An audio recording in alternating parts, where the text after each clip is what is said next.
The organizational meeting and briefing of the Committee on Sports is hereby called to order. For the information of everyone, the Committee on Sports is composed of Senator Alan Peter Cayetano as Vice Chairperson, and as members we have Senator Pia Cayetano, Senator Robin Hood Padilla, Senator Francis Tolentino, Senator Bato de la Rosa, Senator Jingo Estrada, Senator Lito Lapid, Senator J.B. Ejercito, Senator Mark Villar, Senator Riza Ontiveros, and ex officio members, Senate Majority Leader Joel Villanueva, Senate Minority Leader Coco Pimentel, Senate President pro tempore Loren Legarda. At this point, let me acknowledge the physical presence of our first five. At point guard, our majority floor leader, Senator Joel Villanueva. At shooting guard, Senator Mark Villar. At small forward, Senator Tol Tolentino. Power forward, Senator Bato de la Rosa. And of course, our center, Senator Robin Hood Padilla. And the playing coach is yours truly, Senator Bongo. And of course, our sixth man of the year, Senator Sani Angara. Yun po ang pag-asa natin sa pondo. Kahit virtual lang yan, abutin niyo yung kamay niya. Thank you for joining us today. With that, the chair declares the presence of a quorum.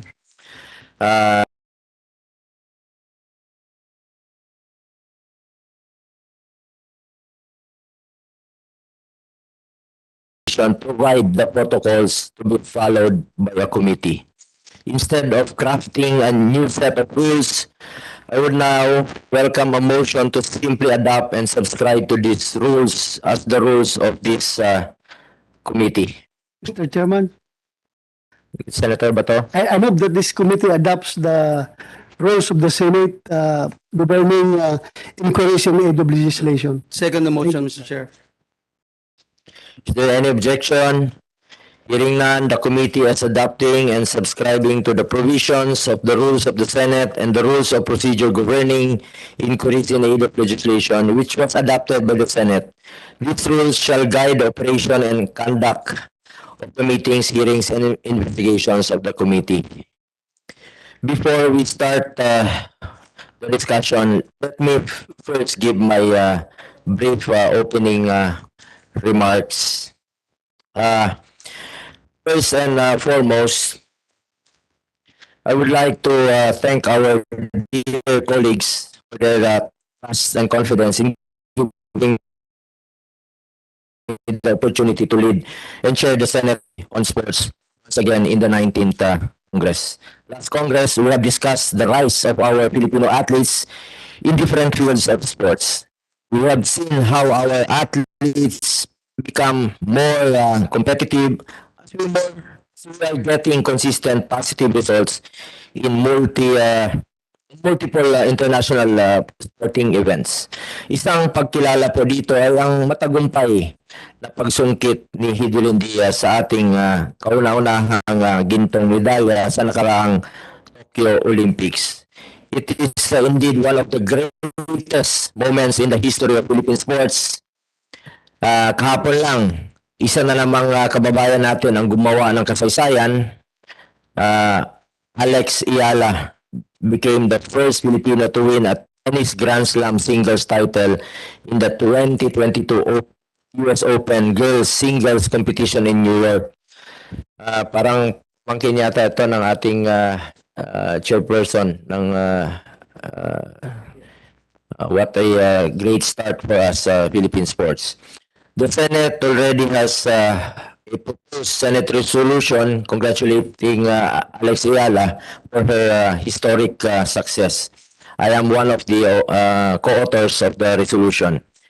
The achievements of our athletes are results of sheer determination, perseverance, and hard work. Ang kanila pong pagbibigay sakripisyo ang isa sa mga susi sa matagumpay nating pakikilahok sa iba't ibang competitions, whether domestic or abroad. As chair of this committee and an avid sports enthusiast, let me reiterate my unwavering commitment for the advancement and promotion of a national sports development program in the country, formulating relevant policies and extending assistance to our athletes. As I have said many times before, investing in sports will not only enable us to develop world-class athletes, but it will also help us in keeping our youth away from illegal drugs and other harmful vices. Isang paraan po na ipagpatuloy ang kampanya na labanan ng illegal na droga. Itong pag-iinganyo po natin sa ating mga kabataan to get into sports and stay away from drugs. Kapag bumibisita po ako sa mga komunidad, lagi ko pong ipinapaalala sa mga kabataan na umiiwas po sa illegal na droga at sa halip ay ibuhos ang oras nila sa eskwela at iba pang produktibong gawain tulad ng sports. Namimigay po ako ng bola, sapatos at iba pang kagamitan na maging ganyo sa kanila lumahok na sa larong pampalakasan. That is why in the last Congress, together with my fellow senators led by Senator Linkages and Senator Pia Cayetano, of course, Senator Joel Villanueva, Senator Tol, Senator Bato, we were able to pass Republic Act number 11470 during the 18th Congress, otherwise known as the National Academy of Sports. Isa po talaga sa pangarap ko ng pagkakaroon ng National Academy of Sports na kumpleto na po ang makabagong pasilidad, silid-aralan at tirahan ng ating mga scholar at nakabatay sa international standards. Bukod sa paghasa sa ating mga kabataan sa larangan ng sports, pagkakaluban din sila ng dekalidad na edukasyon. Ibig sabihin, makapag-aral sila at the same time makapag-training sila at the same time makapag-aral. Sa tulong rin po ito ng ating POC chairperson na si Mayor Abraham Bambol Tolentino, during that time may member po ng 18th Congress. At the onset of the pandemic in 2020, we have seen the sacrifices of our athletes just to be able to continue their trainings. I previously appealed for the continuous release of allowances to our national athletes. With the help of Senator Angara, our chairperson po sa Finance, we successfully included additional funding in Bayanihan 2 for the allowances for athletes and coaches. In addition to this, with the help of the Committee on Finance led by Senator Angara, we also successfully pushed for additional funding, the training and preparations of our athletes for major international sporting events such as the Southeast Asian Games and the Tokyo Olympics. For 2022, we included budget for the 19th Asian Games, the 5th Asian Youth Games, the Para Games, and the SEA Games. We also earlier supported the funding of the Philippine Sports Training Center in Bataan. Excuse me. During the last Congress, we also saw our successful hosting of the 2019 SEA Games led by FISGOC Chairman Senator Alan Peter Cayetano, then Speaker. In an impressive performance, our country garnered 187 medals, 149 gold, 170 silver, and 121 bronze, while being crowned overall champion out of the 11 participating nations. We must build on this momentum as we prepare to host the 2023 Fiba World Cup alongside Japan and Indonesia next year. It is for this reason that I filed Senate Resolution number 83 together with Senator Mark Villar, Senator Francis Tolentino, Senator Joel Villanueva, Senator Alan Peter Cayetano to explore ways to support the Gilas Pilipinas men's basketball team, review relevant laws and policies to ensure better performance in future international sports competitions, as well as to protect the welfare of our Filipino athletes. Bilang mambabatas, nais nating pag-usapan kasama ang mga manlalaro, organizers, coaches, and sports officials kung paano makakatulong ang gobyerno sa ating iisang hangarin na matagumpay sa international competitions. 9 years ago, ang Pilipinas po ang nag-host ng 2013 FIBA Asia Championships. Si Coach Reyes din po ang head coach ng Gilas. Focus sa sumabaybay sa ating kupunan sa mga larong ito. Nanood po ako mismo sa MOA. Talagang masasabi ko na ang Gilas Pilipinas, kahit mas matatangkad ang kalaban natin noon, kagaya ng Iran, lumaban talaga tayo. Tinalo rin natin sa semifinals ang South Korea noon. Ginamit natin ang puso para lumaban. That is why we placed second in that competition. It is just unfortunate that for this year's edition of FIBA Asia Cup quarterfinals, our national team failed to reach the Asia quarterfinals for the first time since 2007 after suffering a loss to Japan. As of March 2022, we rank 34 in the world, number 6 in Asia in FIBA rankings. Maaring nagkumpiyansa po tayo dahil automatic na po tayong qualified dahil po being the host FIBA 2023. Pero hindi po pwedeng maging rason na maging kumpiyansa tayo dahil tayo po ang host sa susunod na taon. Dapat po ngayon pa lang preparado tayo. The Philippines was considered the powerhouse of Asia in basketball.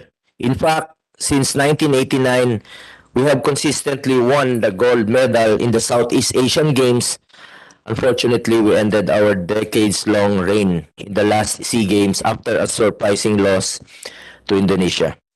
As we host the 2023 Fifa World Cup, we must take the opportunity to show the world that we will still the sports powerhouse in Asia.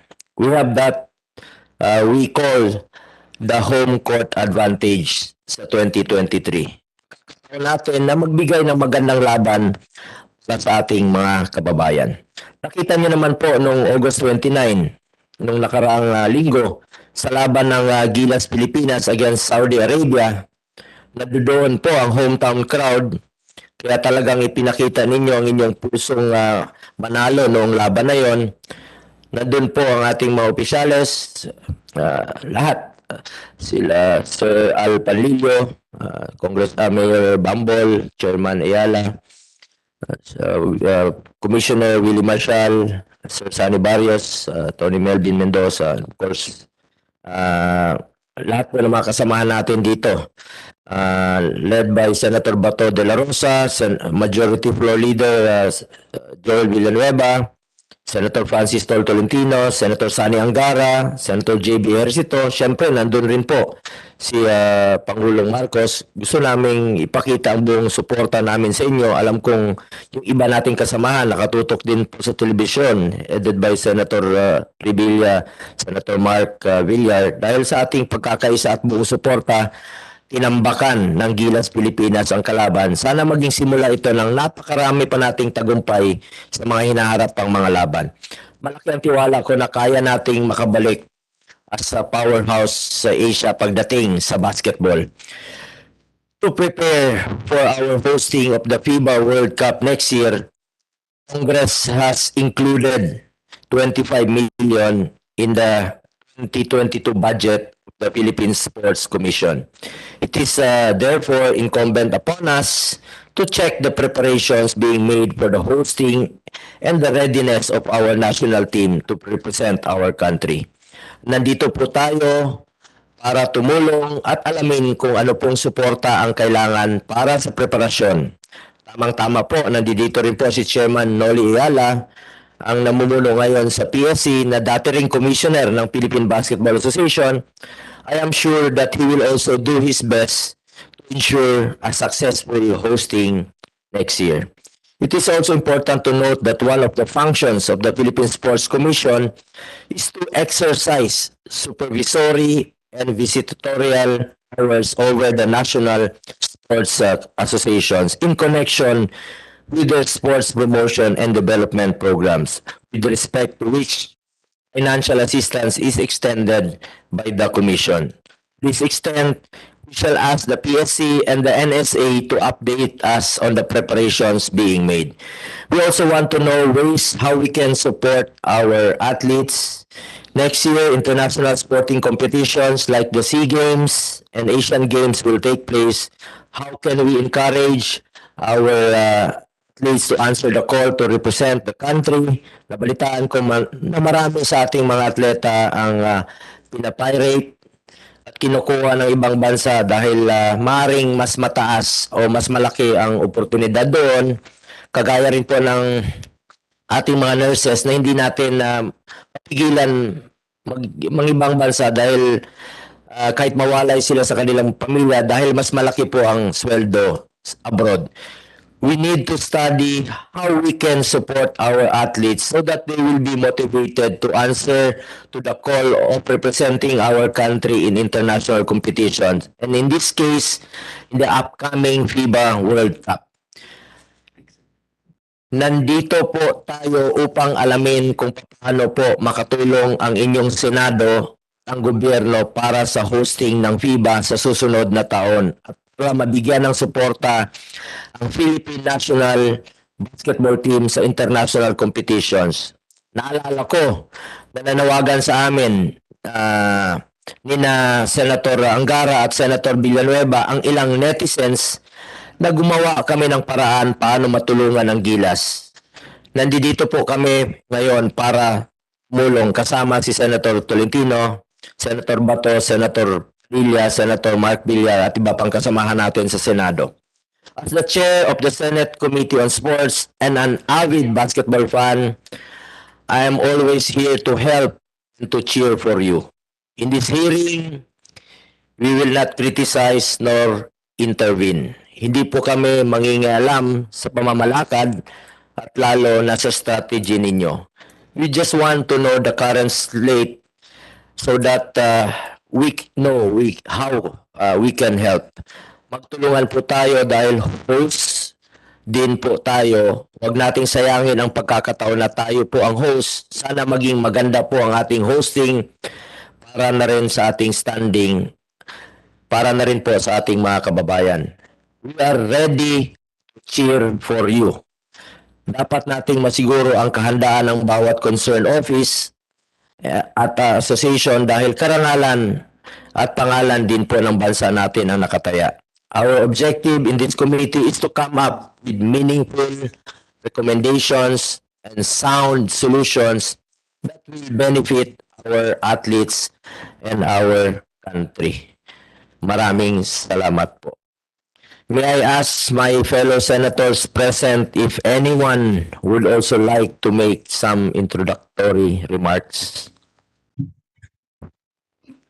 Senator Mark Villar.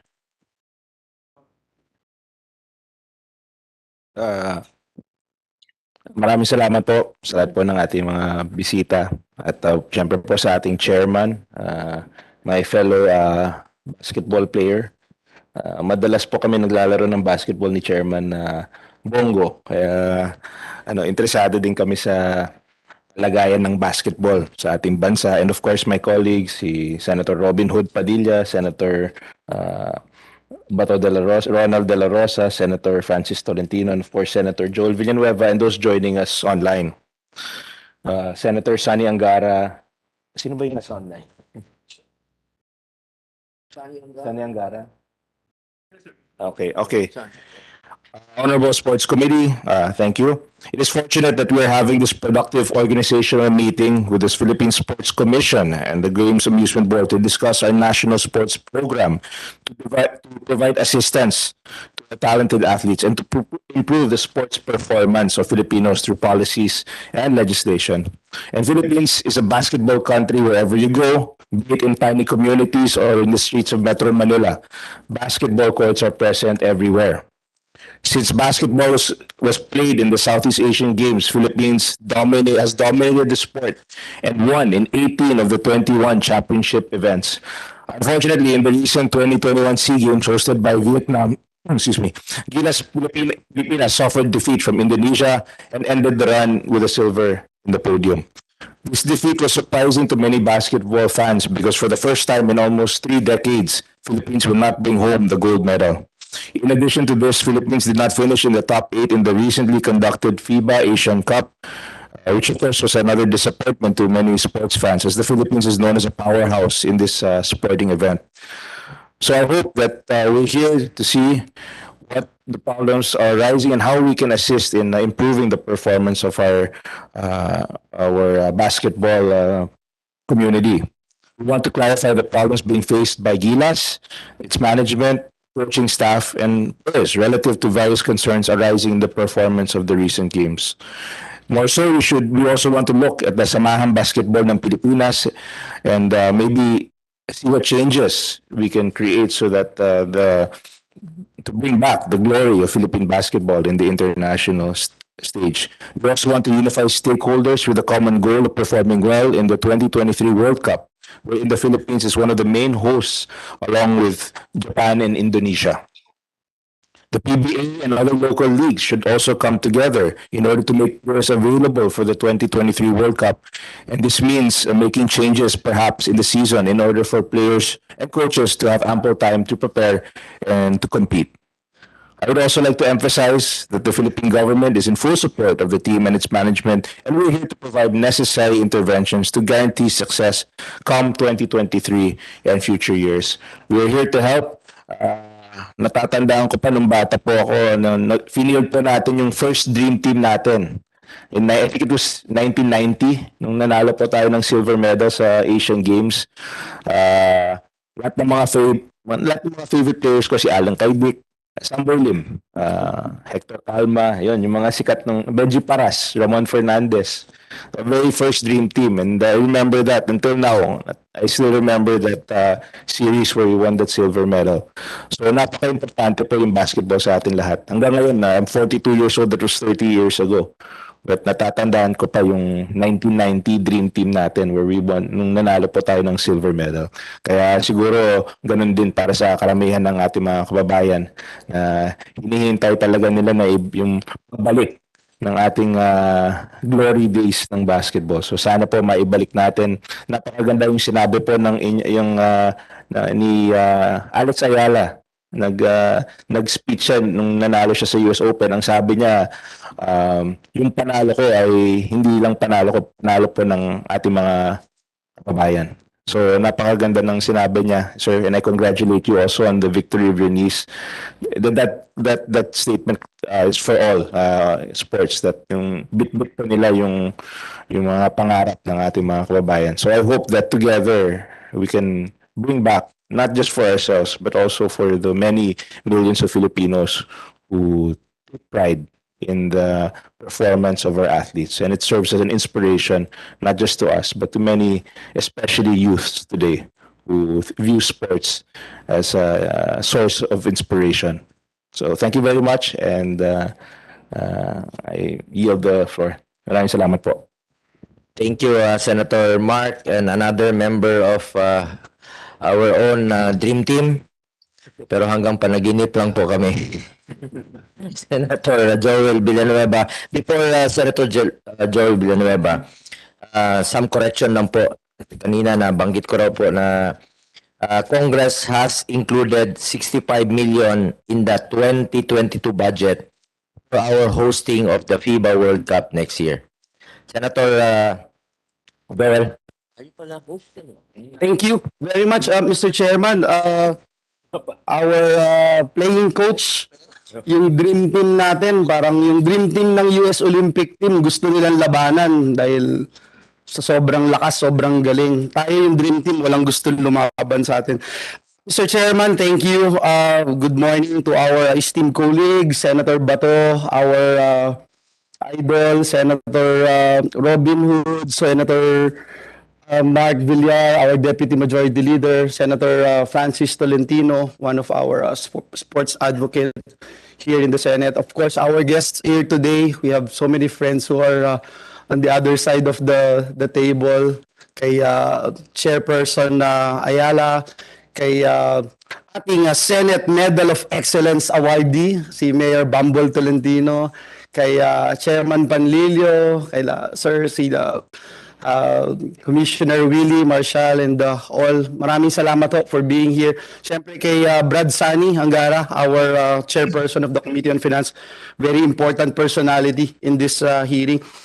My staff prepared a speech here, but I will just let go of it and just speak from my heart. You know, I was literally educated because of basketball. I was playing PABL amateur when I was 10, 11 years of age. I was earning 20 pesos per game in 1987. I remember. I played for NCR, Palarong Pambansa. I played for UST Nuggets, became Cubs, UST Tigers, won the UAAP Championship, represented the country twice in international competition. I was part of Southeast Asian Basketball Association, the first SIABA, held in Johor, Malaysia, the very first, 1994. I represented the country in the University Asia in Taipei, Taiwan. So basketball is really my life, Mr. Chairman. If not for basketball, I don't think I was able to finish my education in high school and in college. So basketball is really my life. I still, here in the Senate, we are all aware of what is going on. And Senator Francis would talk all day with Senator Angara about statistics. We're still aware of Giannis Antetokounmpo's statistics of 29 points, 11 rebounds, and 8 assists per game in last year. Nikola Jokic is averaging 27, 13 rebounds, and 8 assists. I am sharing these figures because these two very famous NBA players playing for Serbia and playing for Greece would play in every single game in this FIBA basketball championship. Mr. Chairman, si Nikola Jokic is a two-time MVP, 2021, 2022, most valuable player of the National Basketball Association. And yet, he would spend his time playing for the national team. Why am I sharing this? Because I feel, Mr. Chairman, that we have so many athletes out there who is supposed to be representing our country. And as mentioned a while ago by Senator Villar, it's important that every time we have an international competition, we put in the best team we can,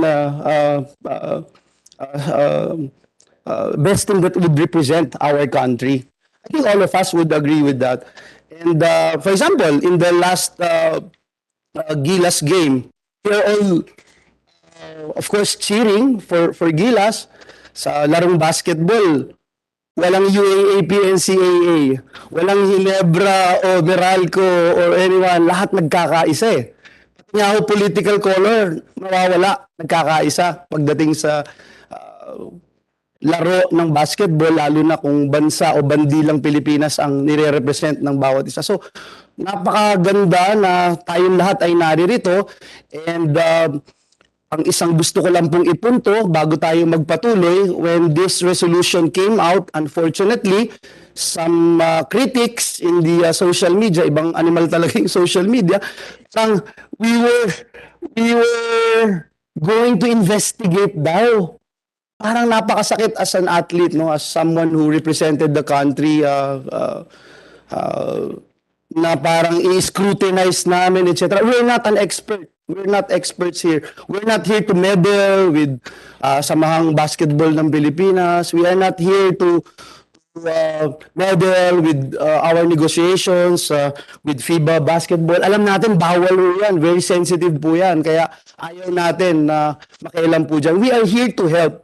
yung nakikita niyo po ng mga miyembro ng Senado na narito, narito po kaming lahat, nagbibigay ng oras, panahon, nag-aaral, dahil gusto namin tumulong. We are here to help in any way we can. We are here to support our athletes, our coaches, our NSAs, our PSC, anumang ng klaseng support na kailangan, legislation, funding. Siguro yung PSC, laging kinukulit kami sa opisina, yung funding nila from PAGCOR hanggang ngayon, hindi makuha. So we wanted to be of help, in any way we can. Kaya ho kami lahat naririto. Alam namin yung mga challenges. Kami yung lahat dito nanonood ng PBA. Nakikita namin, masakit yung huling news na si Matthew Wright ay papunta na rin ng Japan. Yung dalawang Ravenna brothers, naglalaro na rin sa Japan. Si Dwight Ramos, who's idol namin nila, Senator Tolentino, Senator Bongo at Senator Bato, naglalaro na rin sa Japan. So baka mamaya maubusan na tayo ng talent dito. So again, we are here to help in any way we can. Meron po tayong mga batas na isinusulong. Ang inyo pong lingkod, yung Senate Bill number 932, Bayaning Atleta Filipino will provide our national athletes with continuous support through lifetime pensions, medical benefits, and life insurance even after retirement. Yung Senate Bill 569, etc. Yung sports varsity, institutionalizing sports varsity teams in elementary and secondary. Marami ho no? But ito, mag-host tayo ngayon ng World Basketball Games and gusto natin na una, ma-represent yung bansa natin, yung the best team na we can produce. Pangalawa, masuportahan natin ang pondo. Tatlo, meron tayong programa for the development of our basketball and sports program. So ito yung mga bagay na masasabi natin na dahilan kung bakit tayo po naririto, sapagkat every time nananalo si Alex Ayala, si Hidilin, kahapon, kagabi lang nanonood po ako ng billiards, Mr. Chairman, yung 10-ball World Championship, si Carlo Biado, Rubilin Amit, tsaka si Johan Chua, nag-champion din po yung billiard. So, masayang-masaya ho tayo. Iba yung joy na binibigay nito sa atin. Kaya ito yung dahilan bakit lahat nagsasakripisyo, ready to walk the extra mile to help our sports development program. So, sa inyo po lahat, maraming salamat and we are here to listen. God bless you all. Thank you, Mr. Chair. Salamat, Senator Joel Villanueva, our majority floor leader. Who's next? Senator Angara. Senator Angara, ang ayaw nating mangyari na itong dream team natin dito ang malalagatan. So siguraduhin mong kumpleto yung suporta mo sa dream team dito. Ito na pirate, ito isa sa mga 5, makukulangan po tayo dito sa Senado. Go ahead, Senator Angara. Salamat, playing coach, Mr. Chairman, Senator Bongo. Napakaganda po ng inyong opening remarks at ako'y nakikisa sa lahat ng inyong sinabi. Bukod doon, kinokongratulate ko po kayo na nahalal kayo muli na bilang pinuno itong napakahalagang komite. Binabati ko rin po ang ating mga kasamahan na nandiyan dyan sa committee, headed by our majority leader, a former national athlete, Senator Joel, Senator Tol, Senator Mark, Senator Robin, Senator Bato. At yan ay talagang masasabi nating sumusuporta po sa Philippine sports. So salamat po sa inyo. I also share in the remarks of Senator Mark, Senator and Majority Leader Joel. Dito po tayo para sumuporta. At of course, I'm also the chairperson of SBP. Kaya I'll say a little bit about that later. But una-una sa lahat, Mr. Chair, nagpapasalamat kami sa inyo sa pagtawag nitong hearing at sa inyong naging suporta. I want to acknowledge, I think Philippine sports is having a moment right now. Dahil nabanggit po ng ating kasamahan kagabi or nung isang gabi, first US Open or Tennis Grand Slam. There are 4 Grand Slams in tennis and it's the first in our history of all the greats who played tennis. Si Alex Ayala po yung unang nakasungkit ng Grand Slam sa juniors. So congratulations especially to Com Noli, kanyang pamangkin si Alex. Napakalaking karangalan ang dinala niya sa ating bansa. And of course, if you recall, Yuka Saso won the first, also the first Grand Slam in golf by Filipina. And of course, the first gold medal na napakatagal po natin inasam. and the best performance in the Olympics. So I think congratulations are in order. Hindi po coincidence na nagkaisa po yung stakeholders. Nandiyan dyan po sila Senator Go, Senator Joel, tayo dito sa Senado, pero nandiyan dyan din po sa POC. Bagong pasok po noon si Chairman Bumble. Nagkaisa po ang stakeholders ng sports dahil magulo din po dyan, napakaraming politika. Pero nung binawasan po yung politika at binigyan ng suporta ng gobyerno, nakita po yung resulta dun sa nakaraang Olympic Games.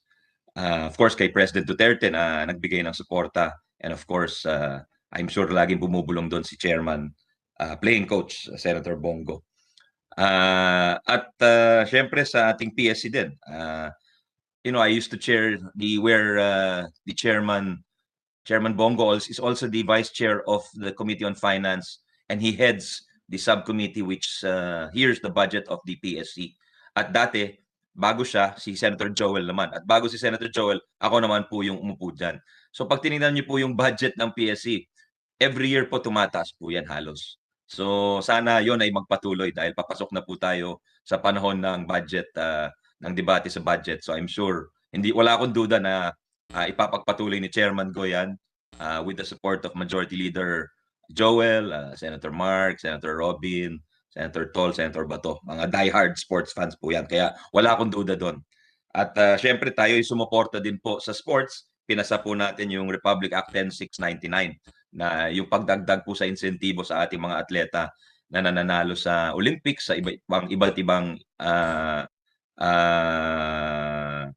mga palaro sa pandaigdigang mundo ng sports. So yun, nakatulong at for the first time yung coaches at saka yung Paralympic athletes natin, yung athletes with disabilities ay nabigyan din ng parangal at insentibo, financial incentives po yan. So yun po, I just like to congratulate all the ladies and gentlemen who are really involved in sports. Nandito halos lahat po dyan. At that's just talking about sports in general, Mr. Chairman. I'd like to go to basketball in particular dahil I've seen it up close as the chair of the SBP. First, I'd like to greet my fellow board members ng SBP. Nandiyan dyan po si President Al Panlilio, si Executive Director Sunny Barrios, I believe is also there. And I think online, Commissioner Willie Malshal also is our board member, PBA Commissioner. At si Al Francis Chua, I think, is also joining us online. Si Mr. Manuel Castellano of the NCAA is also online. Alam niyo po, Mr. Chairman, mga kasama, nung una kung hindi pa ako kasama sa SBP, madalas din ako magkomento bakit parang yung team natin hindi consistent or bakit hindi regular yung lineup. Nung ako'y naging involved over the last few years, nakita ko talaga yung mga problema up close and personal, kumbaga. Talagang mahirap po magbuo ng team. Kaya mahirap maging coach ng national team dahil dati meron pang away ng, alam niyo naman may rivalries within the team owners sa PBA, no?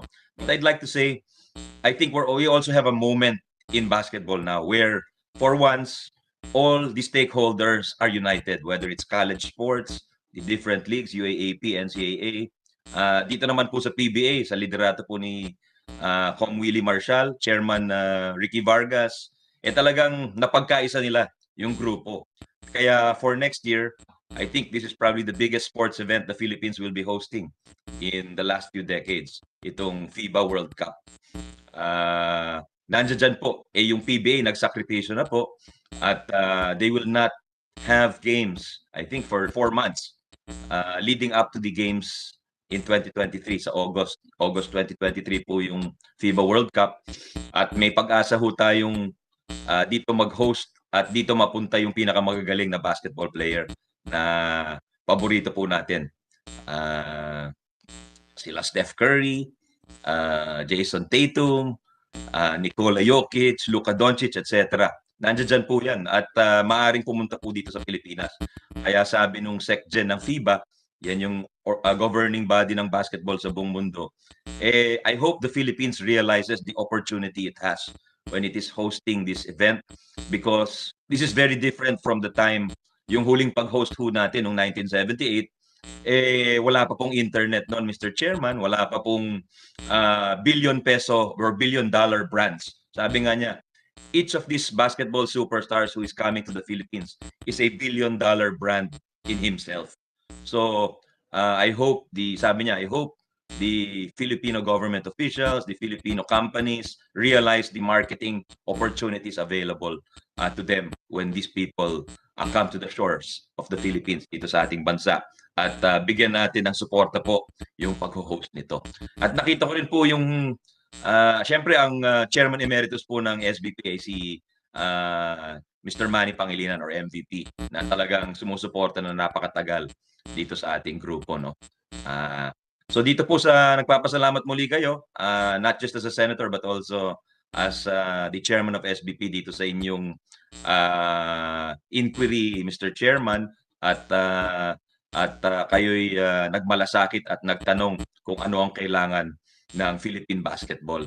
At definitely, I think malaki ang pangangailangan for 2023. Magsama-sama ho tayo at tulungan natin dito sa budget dahil hindi po milyon o daang milyon ang pinag-uusapan dito, kundi bilyon ang pinag-uusapan dito. Pero pinakita po sa akin at sana ipakita rin sa presentation, yung balik naman po dun sa Espanya noong 2014, nung nag-host sila ng Fiba World Cup, noong 2019 dito sa China, parang ang balik ay hindi rin billion lamang, kundi tens of billions of dollars in terms of tourism revenue, in terms of exposure. So yun po, pero kailangan talaga yung tinatawag na whole of government approach or whole of society, whole of country approach. Kumbaga, hindi lang yung ahensya ng gobyerno ang nagsasama-sama, kundi ang buong populasyon, yung buong lipunan po natin para suportahan itong malaking event na mangyayari dito sa ating bansa. So maraming salamat sa inyo, Mr. Chair, at pagbati po sa ating mga magigiting na sports officials at ating mga kasamahan sa Senado. Salamat po, Mr. Chair. Maraming salamat, Senator Sani Angara. Nagkataon rin po na siya po ay chairman ng SBP. So, walang kaduda-duda ang kanyang suporta noon pa man hanggang ngayon at sa mga future competitions natin. Nandiyan po ang ating chairman. Of course, ang leadership po ng Senado headed by our Senate President Subiri. Salamat, Chairman Angara. Nagkataon po na banggit mo kanina na si Sir Chairperson Noli Ayala ay pamangkin niya, si Alex Ayala. Kaya support rin po ako sa sports. Nagkataon rin po ang ang ating three-time world champion, World Cup winner, sports icon na si Commissioner Bongko. Nagkataon rin po na auntie ko rin po kasi Bongko.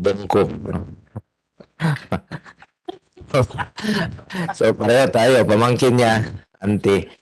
Anyway, familiar faces naman po ito which i-introduce sila mamaya.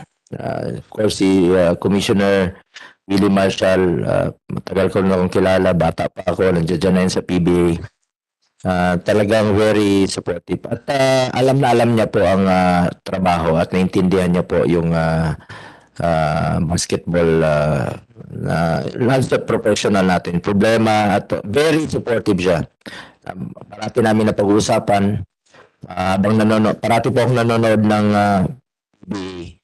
At sabi niya, full support po ang PBA sa ating Gilas national team. Maraming salamat po sa Philippine Basketball Association, of course, Sir Sani Barrios, Sir Al Panlilio, presidente po ng SBP. Anyway, magbibigay po ng kanyang opening statement si Senator Bato de la Rosa, another former athlete po ito. Ito po ang kumerong marvelous Marvin Hagler. Ito po ang aming The Rock, former boxer. Tsaka sa basketball na lang po, mahilig po ito sa basketball si Senator Bato. Parati po kami naglalaban noon. Pero makikita mo na sa daya pa, sports lang ba? Sports lang ba? Gusto niya parating panalo ang dalawang team. Naglaban kami sa championship. Yung nagkataon yung premyo, mas malaki sa champion, syempre. Yung runner-up, mas mababa. Sabi niya, kumpare man tayo. Para wala nang gulo yung laban. Pwede ba hatiin lang natin yun? Sabi ko, isa talaga pre. Para walang gulo. Sports lang tayo, sports lang. Wala nang lamang sa isa. Sa champion, pareho na ang panalo ng runner-up. Anyway, mahilig rin po sa basketball. And of course, nagmamahal sa mga ating atleta. Si Senator Bato. Thank you, Mr. Chairman. Just very briefly lang, Mr. Chairman. No opening statement. Gusto ko maglabas ng kunting saloobin. Yung nangyari ng laban natin sa Gilas at saka ng Saudi Arabia. Mananood tayo. Maybe later I will ask Panlilio, ang president ng SBP, or whoever, pwede rin tanungan, hindi natin maiwasan yung the same situation na nangyari. Talagang it broke my heart to see, pag every time ma-flash yung mukha ni Coach Chatres doon sa screen, yung nagburubaw ng audience. Sabi ko, ano problema nito? Bakit? Again, naawa ako kay Chatres. Panalo rin yung team niya, binubuo pa siya. Ang sa akin lang is that, again, I would, hindi ako sa side ni Chatres, hindi ako sa side ng Ricklers. Nasa gitna ako, nasa side ako ng bandila ng Pilipinas. Na sana itayo natin yan, na buong buo tayo, magkasama. Yung sabi nga, United we stood, divided we fall. Dapat buo tayo nakasabunga sa bandila ng Pilipinas. Ako, I don't know, paano maiwasan yun? Bakit yung ating coach na grabe na, nakita ko ng buhok ni Chatres, mabuti siya, may buhok pa si Chat, ako wala ng buhok, pero siya, puting-puti, may buhok niya sa kaka-solve ng diskarte, kung paano niya papanalo ng team natin, binubuo pa rin siya ng audience. Kayo man ang nandyan, mas alam niyo yan. Paano kaya natin maiwasan yun? To show solid support to our team. Not only sa team natin, kundi pakita namin sa mga mundo. Hindi nagkaisa. Kapangit kasi, nasa home court ka na. You're the coach of the home team. Yet, yung mga players, yung mga audience, nag-cheer sa players. Pagdating sa coach, hinihikil yung coach.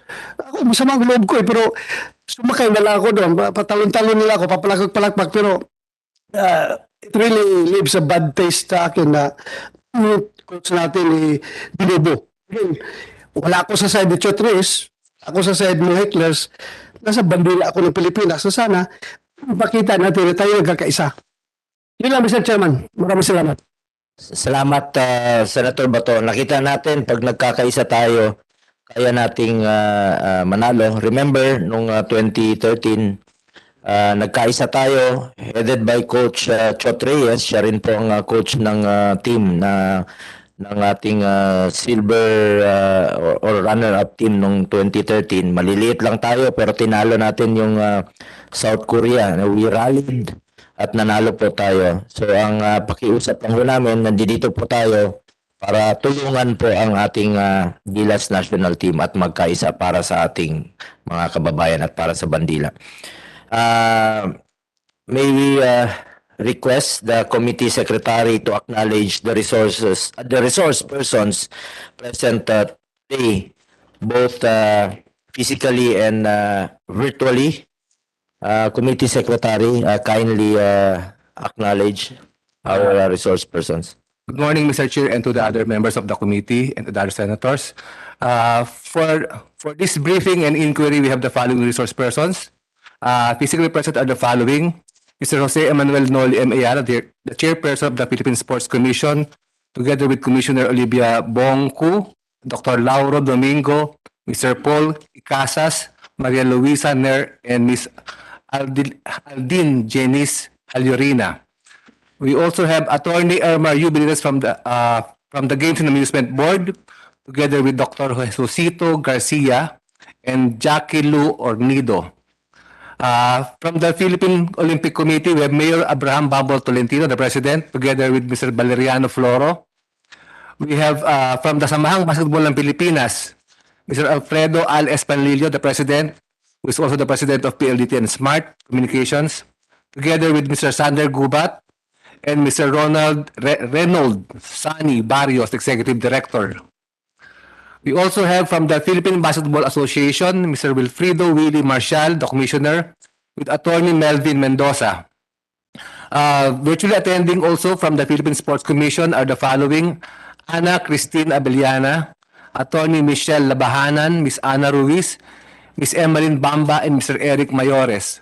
Also from the SBP or the Samahang Basketball ng Pilipinas, Mr. Joseph Barrios. We also have online Mr. Vincent Chot Reyes, the National Coach of Gilas Pilipinas, and the Head Coach of TNT Tropang Giga. We also have from the UAAP, the former President, Mr. Manuel Nongnong Kalanog, with Attorney Rebo Sagisag, the Executive Director. And from the NCAA, the National Collegiate Athletic Association, we have Mr. Manuel Raymond Castellano. That would be all, Mr. Chair. Thank you, Comsec. I also want to take this opportunity to mention that just now, another Filipino athlete claimed victory. EJ Obiana won gold in the fourth competition in the 2022 Golden Fly Series in Liechtenstein. Congratulations to EJ Obiana mula po sa Senado at mula po sa ating mga kababayan. With that, the committee is now ready to start with the briefing on our current sports situation and programs in the country, followed by a discussion on Senate Resolution number 83 calling for an inquiry in aid of legislation on the ways to support the Gilas Pilipinas men's basketball team. Let us start with the presentation of the Philippine Sports Commission, followed by the Games and Amusement Board to give us the general sports situation, followed by the Samahang Basketball ng Pilipinas, SBP, to update us on the preparations being made for the hosting of the 2023 Fiba World Cup and the readiness of the Philippine team. With the indulgence of my colleagues, let us first allow the presentations to finish before asking questions so that we can have an orderly discussion. The PSC may now begin their presentation.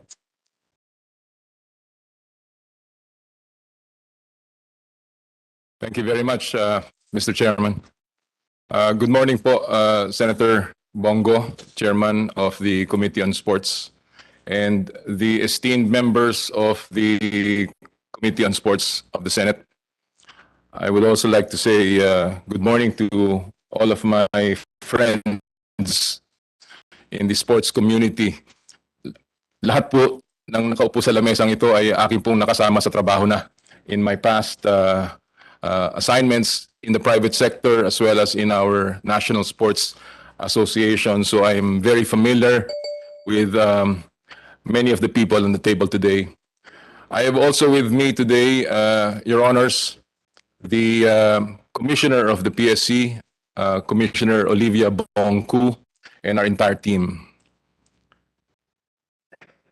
I am honored to appear, Your Honors, in this esteemed committee as the 11th Chairman of the Philippine Sports Commission.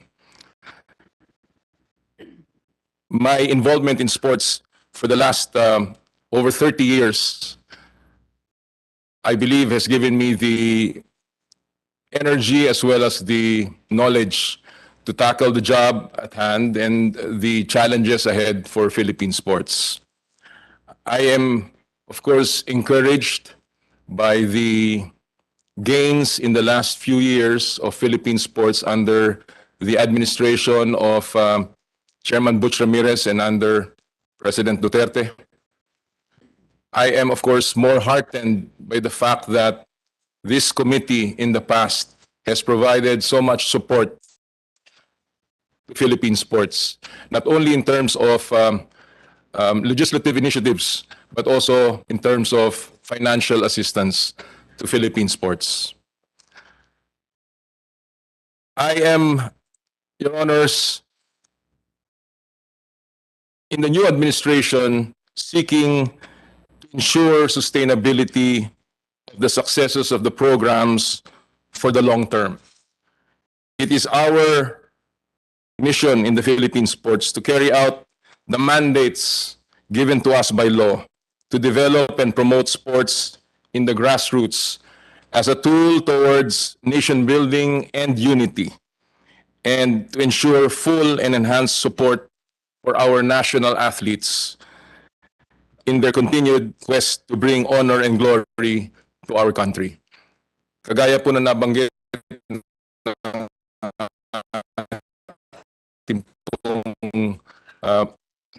hapon ang ating kababayang si Alex Ayala ng kauna-unahan pong major tournament sa tennis in a Grand Slam event. Si Alex po ay produkto ng grassroots program ng ating ng tennis.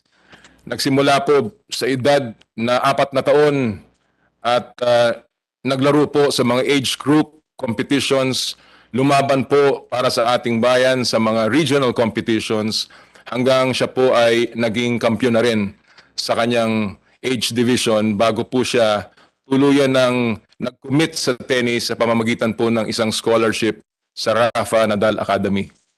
At siya po ay gumugol ng pagkahaba-habang panahon para po mag-training, nagsakripisyo na umalis po sa ating bayan, malayo po sa kanyang pamilya para po siguraduhin siya po ay magkaroon ng pagkakataong gumaling at ihandog ang kanyang tagumpay sa ating bayan. Ngayon po siya ay isang kampiyon at hapon po sa kanyang pananalita, lubos po na ako ay nagalak dahil sa kanya pong pananalita, siya mismo ay nagbigkas sa ating pong wika ng pasasalamat at paghahandog sa ating bayan.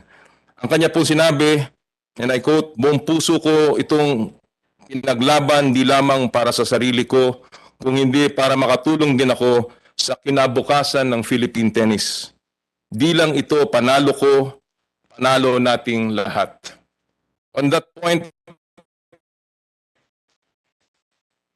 Your Honors, I believe this is where we can pick up from. This is where we can begin a sports program headed by the uncle of Alex Ayala. A program that ensures that when our athletes win, the entire country wins. And this is what our theme of my administration will center on, Your Honors. It will be caring for Philippine sports like no other. Ang PSC po as an institution was created under Republic Act 6847, and as the nature of the commission, kami po ang sole policy making and coordinating body of all amateur sports. It is our objective, Mr. Chairman, basically to have 3 functions. Number 1, to develop the grassroots. Number 2, to train our national teams and our athletes. And number 3, to supplement resources to implement our sports programs over and above what the government is providing. Our sports development plan for 2022 to 2028 is still in the works, Mr. Chairman.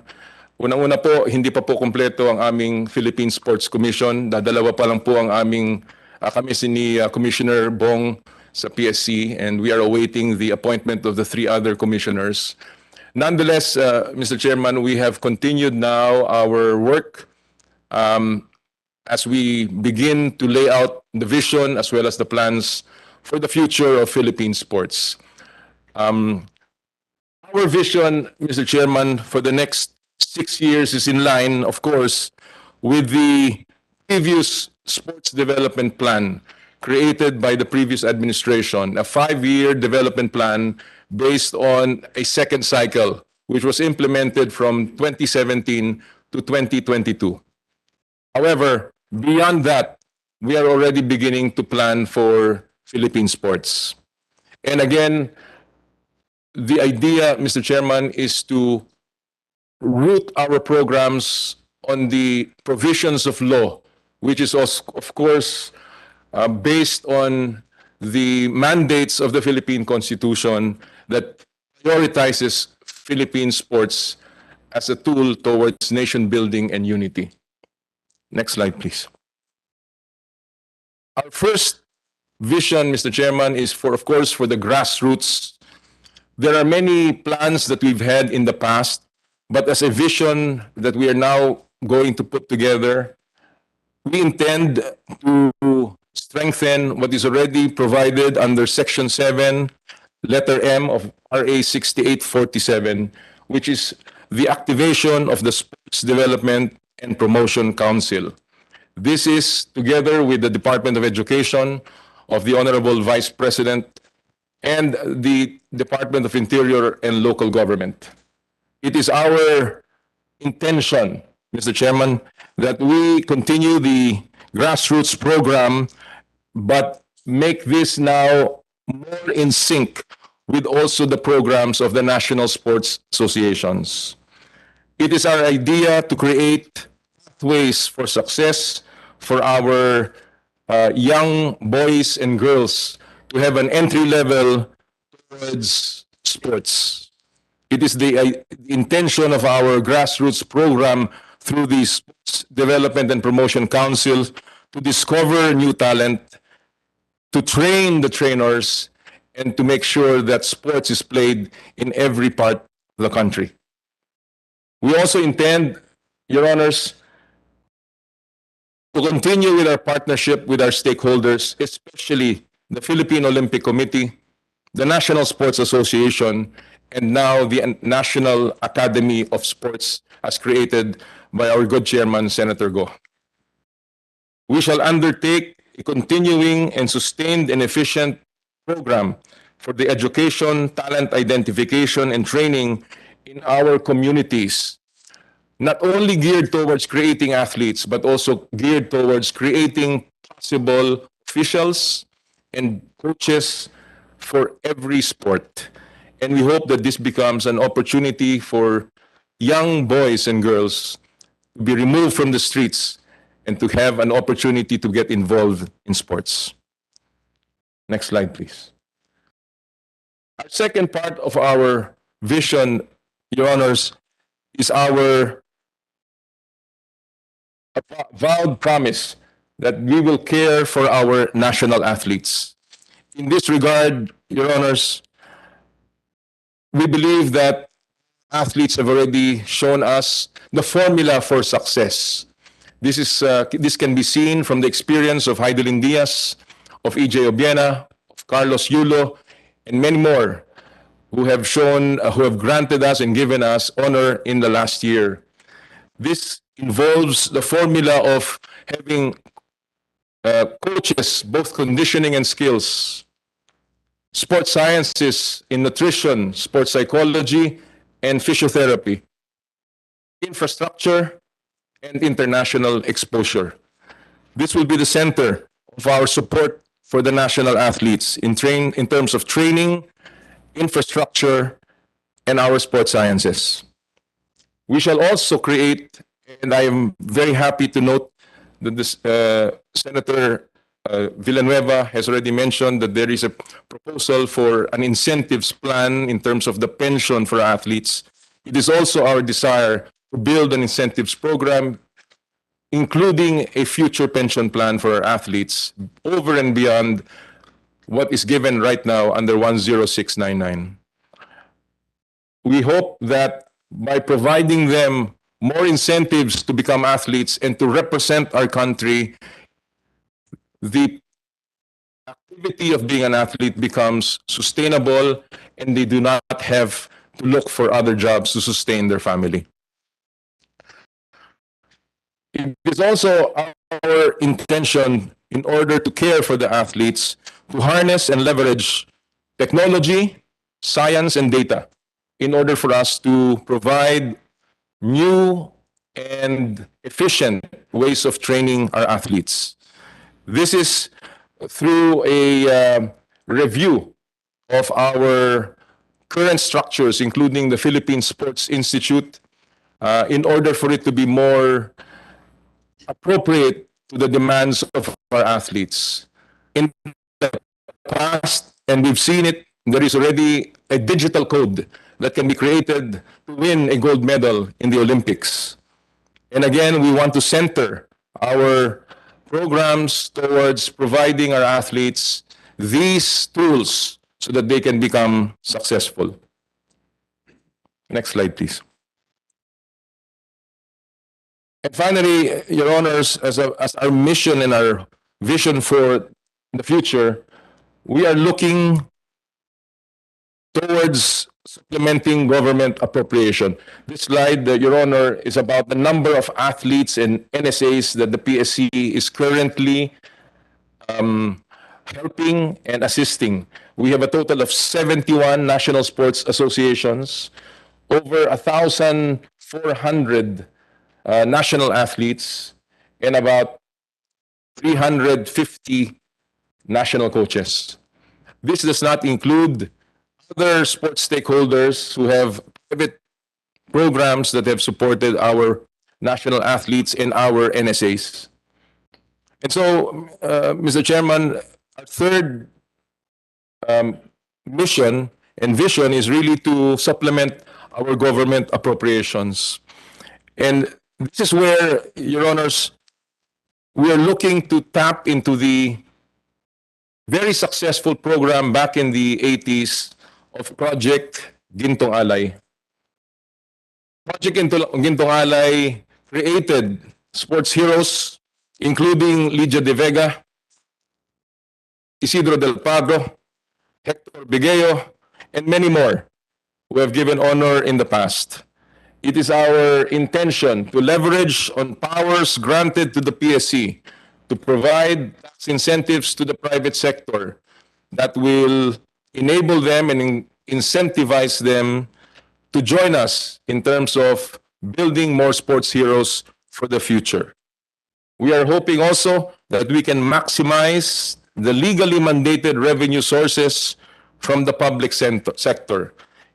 More in particular, from the Philippine Amusement and Gaming Corporation, the Philippine Charity Sweepstakes Office, and the Bureau of Customs, which are all included in RA 6847. As part of our strategic directions, Your Honors, we will continue with our sports governance mandates. We are currently now reviewing all of our processes that will ease our ability to provide services and financial assistance to our athletes. In the past, we have been bogged down by procedural issues, including liquidation issues, including compliance by NSAs with government regulations.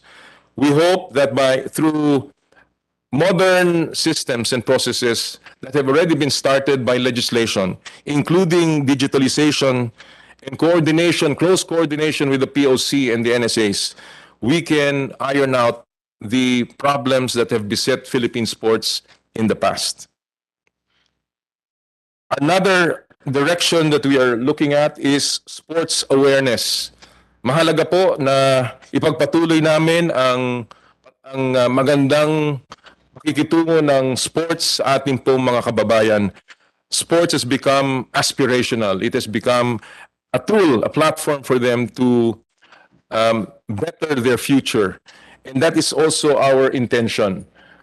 As such, Your Honors, we will continue to increase the presence of sports in all platforms in media. But more than that, and aside from all of these that we have mentioned in the slide, including the promotion of our websites and the establishment of linkages with other agencies, we are looking now at using sports as a tool for nation building. We are now planning to roll out a marketing program where we use our athletes in terms of messaging and bringing the values, the Filipino values, closer to our people.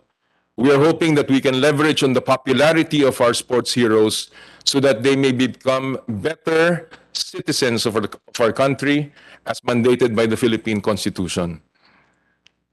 Our next, um, our other strategic direction, of course, is sports accessibility through our grassroots program, as I have discussed. Currently, we already have programs that are running, which we hope to continue or in fact improve. This includes the Batang Pinoy and the Philippine National Games, Sports for All programs, which includes our Women in Sports, Larot Saya sa Parke, and activities for our PWDs and indigenous people.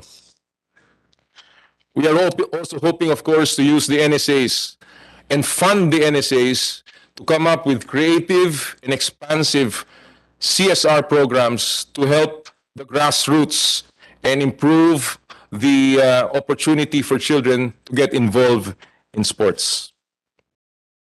Our next direction, of course, is sports facilities development. This is also part of our mandate, Your Honors, in terms of the PSC law, wherein we are mandated to build facilities so that we can host international competitions in the future. It is also the mandate of the PSC to regulate publicly funded sports complexes. And we hope that this will also be part of the legislative initiatives that we can propose to Congress so that we may standardize all of our facilities all over the country, some of which have become unused because of the fact that they are not of international standards. And again, we will coordinate this with all of our stakeholders.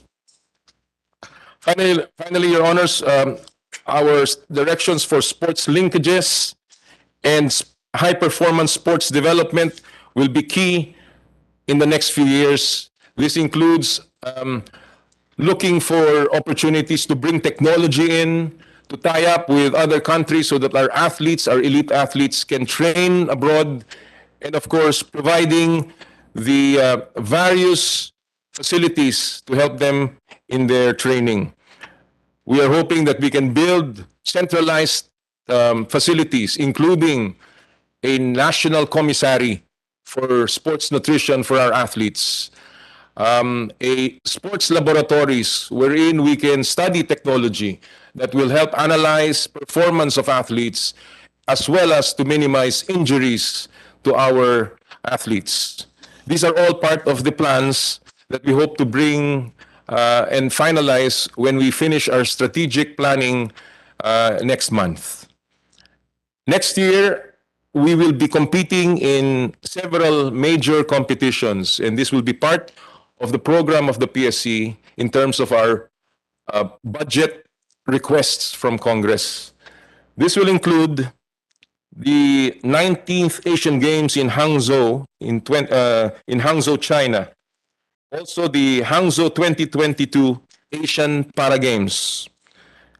We will also be competing in the 6th Asian Indoor and Martial Arts Games in Bangkok, Chonburi.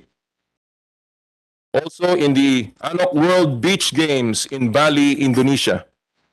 And in the 32nd Southeast Asian Games and the 12th ASEAN Para Games in Cambodia next year. Finally, we will be supporting the Fiba Basketball World Cup to be held in the Philippines, Japan, and Indonesia, and the FIFA Women's World Cup in Australia and New Zealand. We hope that through all of these initiatives, we can continue to bring pride and glory to our country through the victories of our elite athletes, but also we hope to create more pathways for success for all of our people so that they may get involved in sports, so that they can also help in our country's nation-building efforts and the unity as promised by the new administration of President Ferdinand Bongbong Marcos. Marami pong salamat sa inyo lahat. Mr. Chairman. Salamat, Chairman Noliala. Go ahead, Senator Bato. Mr. Chairman, I just would like to ask the good chairperson of Philippine Sports Commission, Chairman Noliala. You mentioned about the about maximizing legally mandated revenue sources from the public sector, including PAGCOR, PCSO, and the Bureau of Customs. Nangumusta lang ako, Chairman. Okay pa ba ito? O andyan pa? Yes, sir. Baka ninyo? Chairman Yala, for a while. Would like to acknowledge the virtual presence of Senator Pia Cayetano, another athlete and nagmamahal po sa ating mga atleta. Go ahead, Chairman. Mr. Chairman, Yes. at the right time, maybe after Senator Bato, if I could just also make an opening statement belatedly. Okay, Senator Pia. Go ahead, Chairman Ayala. Thank you, Your Honor. Yes, yes, Your Honor. Andyan pa ho yung tulong ng PAGCOR at ng PCSO. As you know, under 6847 po, mula po sa PAGCOR, ang nakalagay po sa batas ay tatanggap po ang PSC ng 5% of gross income from the PAGCOR. At mula po sa PCSO, kami po ay makatanggap ng 30% from 6 sweepstakes or lottery draws para po sa pagsuporta sa National Sports Development Fund. As of September 6, Your Honors, ang amin pong natanggap mula sa PAGCOR has already amounted to 771,937,000, Your Honors. At mula po naman sa PCSO, nakatanggap na po kami ng 170,057 pesos, Your Honor. Yeah, thank you, Chairman Yala. Mr. Chairman, binanggit ko lang ito dahil nga being in the performance of our oversight functions over these agencies, we would like to give you the assurance that in case these government agencies are not faithfully implementing the provisions of this law, please let us know so that we can call their attention and para gaganda yung sports ng Pilipinas. Yun lang, Mr. Chairman. Mr. Chairman, I think they're not. I'm sorry to intervene.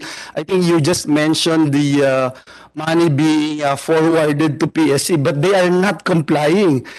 I think the question of Senator Bato is whether or not they are complying with the 5% and as stated in the law, Mr. Chairman. I think that's very important, and I'd like to pursue that questioning of Senator Bato.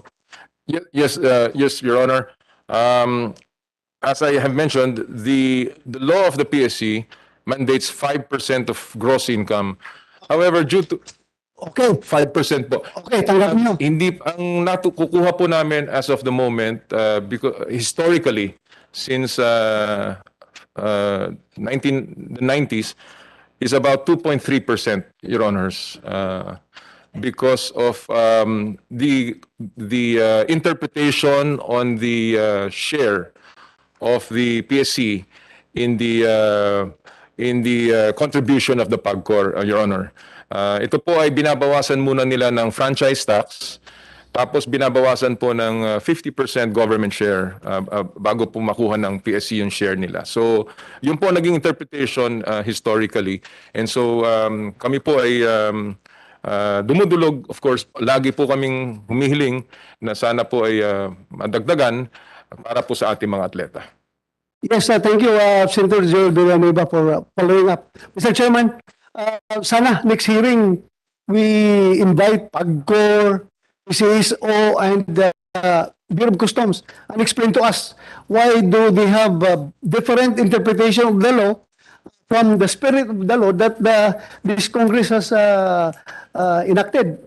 So, tanungin natin sila, bakit iba? Yes. Yun lang, Mr. Chairman. Thank you. Salamat, Senator Bato. Speaking of PAGCOR and PCSO, unfortunately, hindi po under sa committee na ito yung PAGCOR at saka I will also ask Chairman Lapid kasi yung under po ito ng Games Committee ang PAGCOR and PCSO at to ask Chairman Lapid na mag-set na tayo ng organizational meeting. Ako po magdi-defend ng budget ng GAB. Pero hindi po under sa akin yung games, yung PCSO at saka PAGCOR, kaya medyo nakakalito. Anyway, Chairman. Mr. Chairman, if I may, just to before we leave the topic, Opo. if we're leaving the topic, it's okay. But if On the same we're topic. On the same topic, Senator Pia and Senator Tolentino, they will be asking questions po. Go ahead, Senator I'm Pia. not asking question. I'm just adding to this discussion on taxes, and then I still have a request to make my opening statement. But on this topic, that interpretation, which I don't agree with, but it has been the interpretation for maybe 15 years, 20 years, if I'm not mistaken, during the time of the late President Fidel Ramos. So I don't even know if the current officers of Bureau of Customs would even know that history, but that is the current interpretation. My humble suggestion to the chairman and the committee is to have a separate hearing on this. This committee, the Committee on Sports, has the authority to hear it because it is a source of income of Philippine Sports Commission. I would be happy to file the appropriate resolution. I think I have filed it many years ago. But if the majority floor leader doesn't have one, I'm happy to join him and we can file one so that it can be heard. And of course, with the committee on games, but it is appropriate for this committee to hear that because it is the source of funding of Philippine Sports Commission. Thank you. Salamat, Senator Pia. We would like to recognize the presence of Senator Alan Peter Compañero Cayetano. Siya po yung FISGOC chairman noong 2019. Number 1 po tayo sa SEA Games, no, na patunayan natin pag nagkaisa. Tayo ang NSA, ang PSC, at lahat nagkaisa tayo ay kaya po nating mag number 1 po sa larangan ng sports. Go ahead, Senator Tolentino, same topic po. Same topic relative to the presentation made a while ago. Okay. I yield to the majority leader. Mr. President, I'm sorry. Thank you, Mr. President, Chairman. I'm sorry. If we're done with the tax, the Same topic, then Mr. Chairman. Can I use, if it's tax issue, then if not, I just It's- want to it's use not- my it's not, turn to do the opening statement. Sandila, with your indulgence, Mr. Chairman, it's the same topic as mentioned a while ago, Mr. Chairman. If I can have the floor, Mr. Chairman. If I can have the floor. It's the Yes, same sir. topic. Major. Yeah, thank you. Thank you very much, Mr. Chairman. First of all, I'd like to associate myself with Senator Bato, Senator Bia, that we don't agree with this interpretation of core. I have been defending the budget of PSC and GAB for quite some time. And, this has been a perennial problem, Mr. Chairman. Kaya hirap na hirap yung PSC natin makakuha ng pondo. Hirap na hirap na suportahan yung mga NSAs natin. Nakita natin yung presentation kanina. Ang laki ng mandate nila to support our programs. Again, Mr. Chairman, if you look at the way si Alex Ayala, si EJ Abiena, sila Carlos Yulo, nagkaroon sila ng mga programs Kung wala yung Rafael Nadal Academy, kung wala yung sumuporta na private kay EJ Abiena, kung wala ding sumuporta dun sa... So, ito yung problema, Mr. Chairman, and that's why we wanted to push through this and pursue, Mr. Chairman. Katabi ko po, Mr. Chairman, ang chairperson ng GOCC, Senator Alan Cayetano. Perhaps we can... Bakit yung pondo ng budget ng PSC laging indirect, laging nakadepende sa iba? Why don't we do it directly sa GAA? Gawin na natin. Number 2, Mr. Chairman, nandito nga po yung chairperson ng GOCC, baka ayusin na natin yung mandate nila. Baka pwede na nating dahan yan. Dahil tingin ko lahat tayo dito, hindi natin isusugal palakasan, itong sports. Kasi napakahalaga nitong usapin nito. And if we can get a comment, Mr. Chairman, to the chairperson of GOCC who is sitting beside me, perhaps we can do that, Mr. Chairman. Thank you. Mr. Chairman, short answer. Ang biblical principle, di ba, we are one body. And ang Holy Spirit na bibigay ng gift, hindi para sa iyo, pero para sa body. And alam ko maraming alitan sa sports, pero sabi nga, when a man's ways pleases the Lord, He makes him at peace even with his enemies. Ano pa kaya sa atin na dapat teamwork? This is the only committee in the whole Senate na pwede ang palakasan. Mr. Chairman, ito lang, no? Pinag-uusapan na rin natin ang PAGCOR at saka PCSO. Huwag natin isusugal ang sports. So I agree with Senator Joel if the gentleman here will sponsor a bill and hopefully sabi kanina ni Senator Tolentino relative to the POC chairperson Bambol Tolentino, it can help me because he is very popular in the House. I-amend na lang natin para diretsuhan na yung transfer ng pera. Tapos yun nga sa GAA. If PSC was a department rather than a commission, you would have a regular budget every year. So there's no reason that diba, in mathematics the closest point the closest distance between 2 points is a straight line eh. Pero every year ito paikot-ikot tayo. So I'd like to thank Senator Bato, Senator Tolentino, Senator Mark, who did many of the sports facilities in both Region 3, Tagaytay, and even ata sa PSC, di ba? And also in Subic. And of course, our dear chairperson na kung hindi sa intercession niya kay President Duterte, hindi pa mababago yung mga facilities na yan. So we cannot wait for us to host another SEA Games, another Asian Games. It would be a privilege talaga to host the basketball championships next year, di ba? But mag-host lang ba tayo gagastos? Di ba? Dapat tuloy-tuloy na yan. So Mr. Chairman, to respond directly kay Senator Joel, file the bill and let's hear it together and let's ask the House of Representatives to help us para tingin ko, nandiyan naman si Chairman Panilio, past break time. Di ba? Past breakin na natin to bago mag-December. Basta natin, I don't think the President will, the President is a sports fan. The President, wants to revive yung glory days nung kanyang programa nung kanyang father. And sa totoo lang, parang racing yan. Kung every time yung driver kailangan niya tignan kung may gasolina yung sasakyan niya, walang chance ang manalo yan. Pero at least kung sure kang may gasolina, tuloy-tuloy na yon. So for me, that's already a short answer, Mr. Chairman. So thank you for your indulgence. Thank you, thank you. Salamat, Senator Alan Peter Cayetano. Swerte rin po tayo. Nandito yung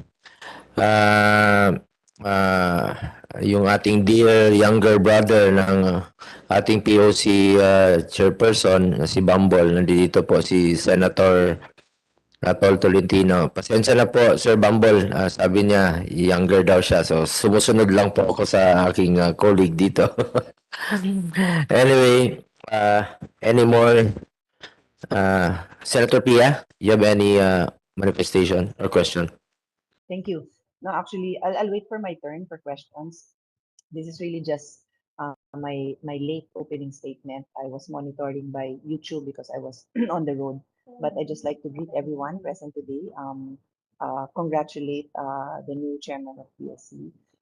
But I think on a personal note, congratulate the uncle of the champion of the women's single juniors tennis US Open. As a former national team athlete, as a mother of athletes, I know it brings great pride to you, Chairman, to see your own flesh and blood win the championship. But I think the situation of Alex is a good benchmark of the situation we're in today. By her sheer talent and dedication, perseverance, and the support of people around her, which includes her family, sponsors, uh, PSC, nakarating siya sa... Mr. Chairman, may I just check if you can hear me? Hello? Mr. Chairman, Go ahead, Senator P. maliwanag naman po.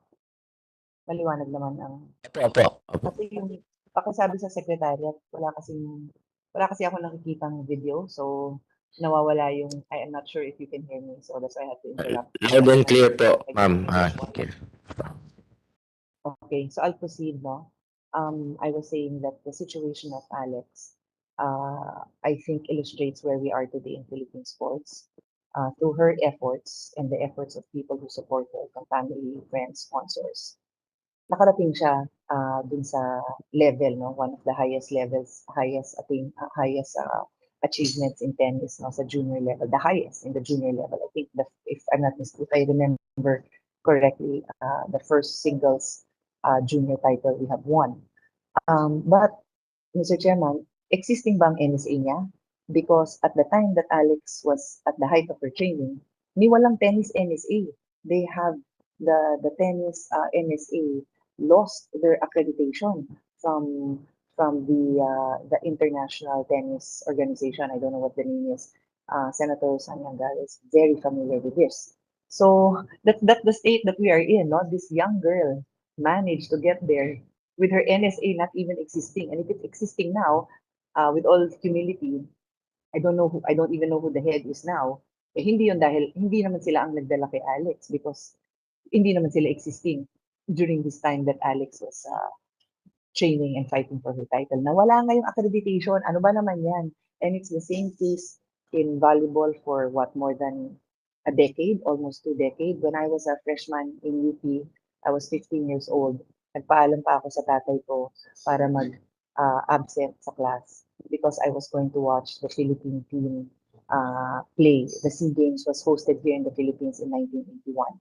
And I was a volleyball player and I wanted to see my teammates who were part of the Philippine team play. This opportunity has been repeated a couple of times in the early 2000 and in 2019, now where the Filipinos were able to watch their own countrymen compete. So the point I'm raising, Mr. Chairman, is you have a tough challenge ahead. You have NSAs that are not doing their jobs. You have NSAs who are not truly dedicated to the best interests of their athletes. The chairman and I have had a short, well, not so short, but not so lengthy conversation already about my initial concerns.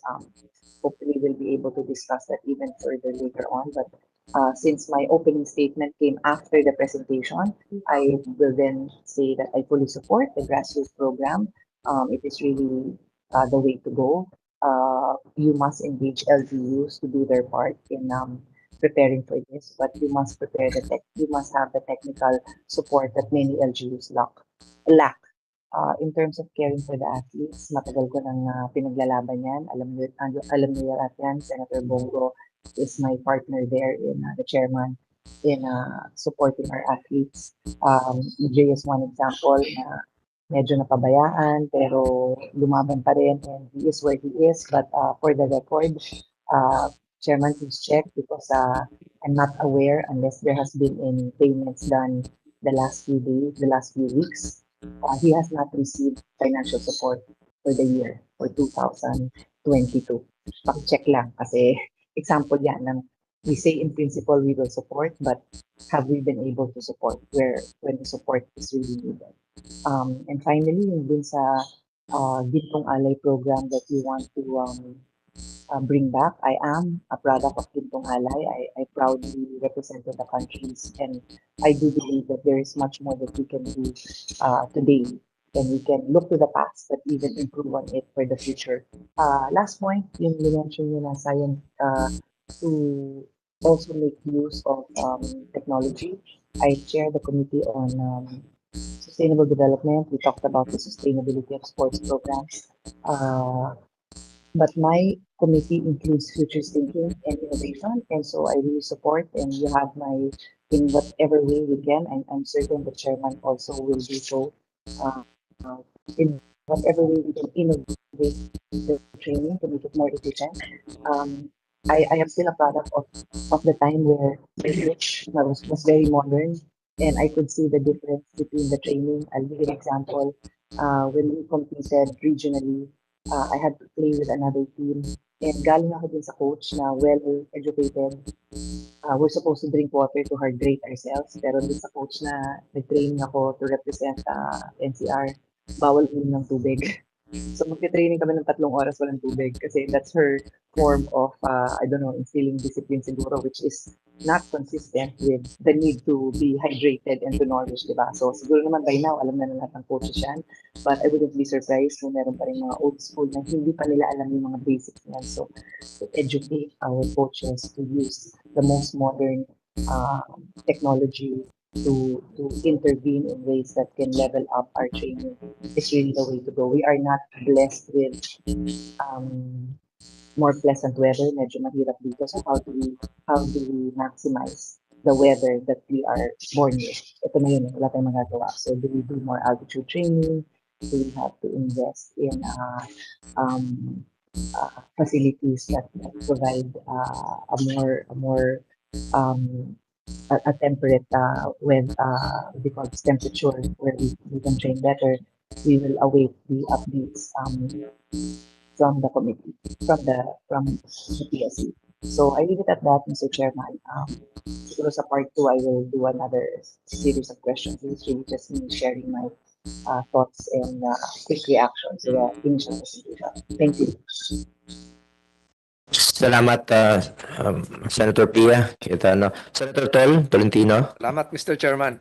Just a quick reaction. Nakalimutan ko na ata yung itatanong ko dun sa presentation ni Chairperson Ayala. Congratulations sa pamangkin mo.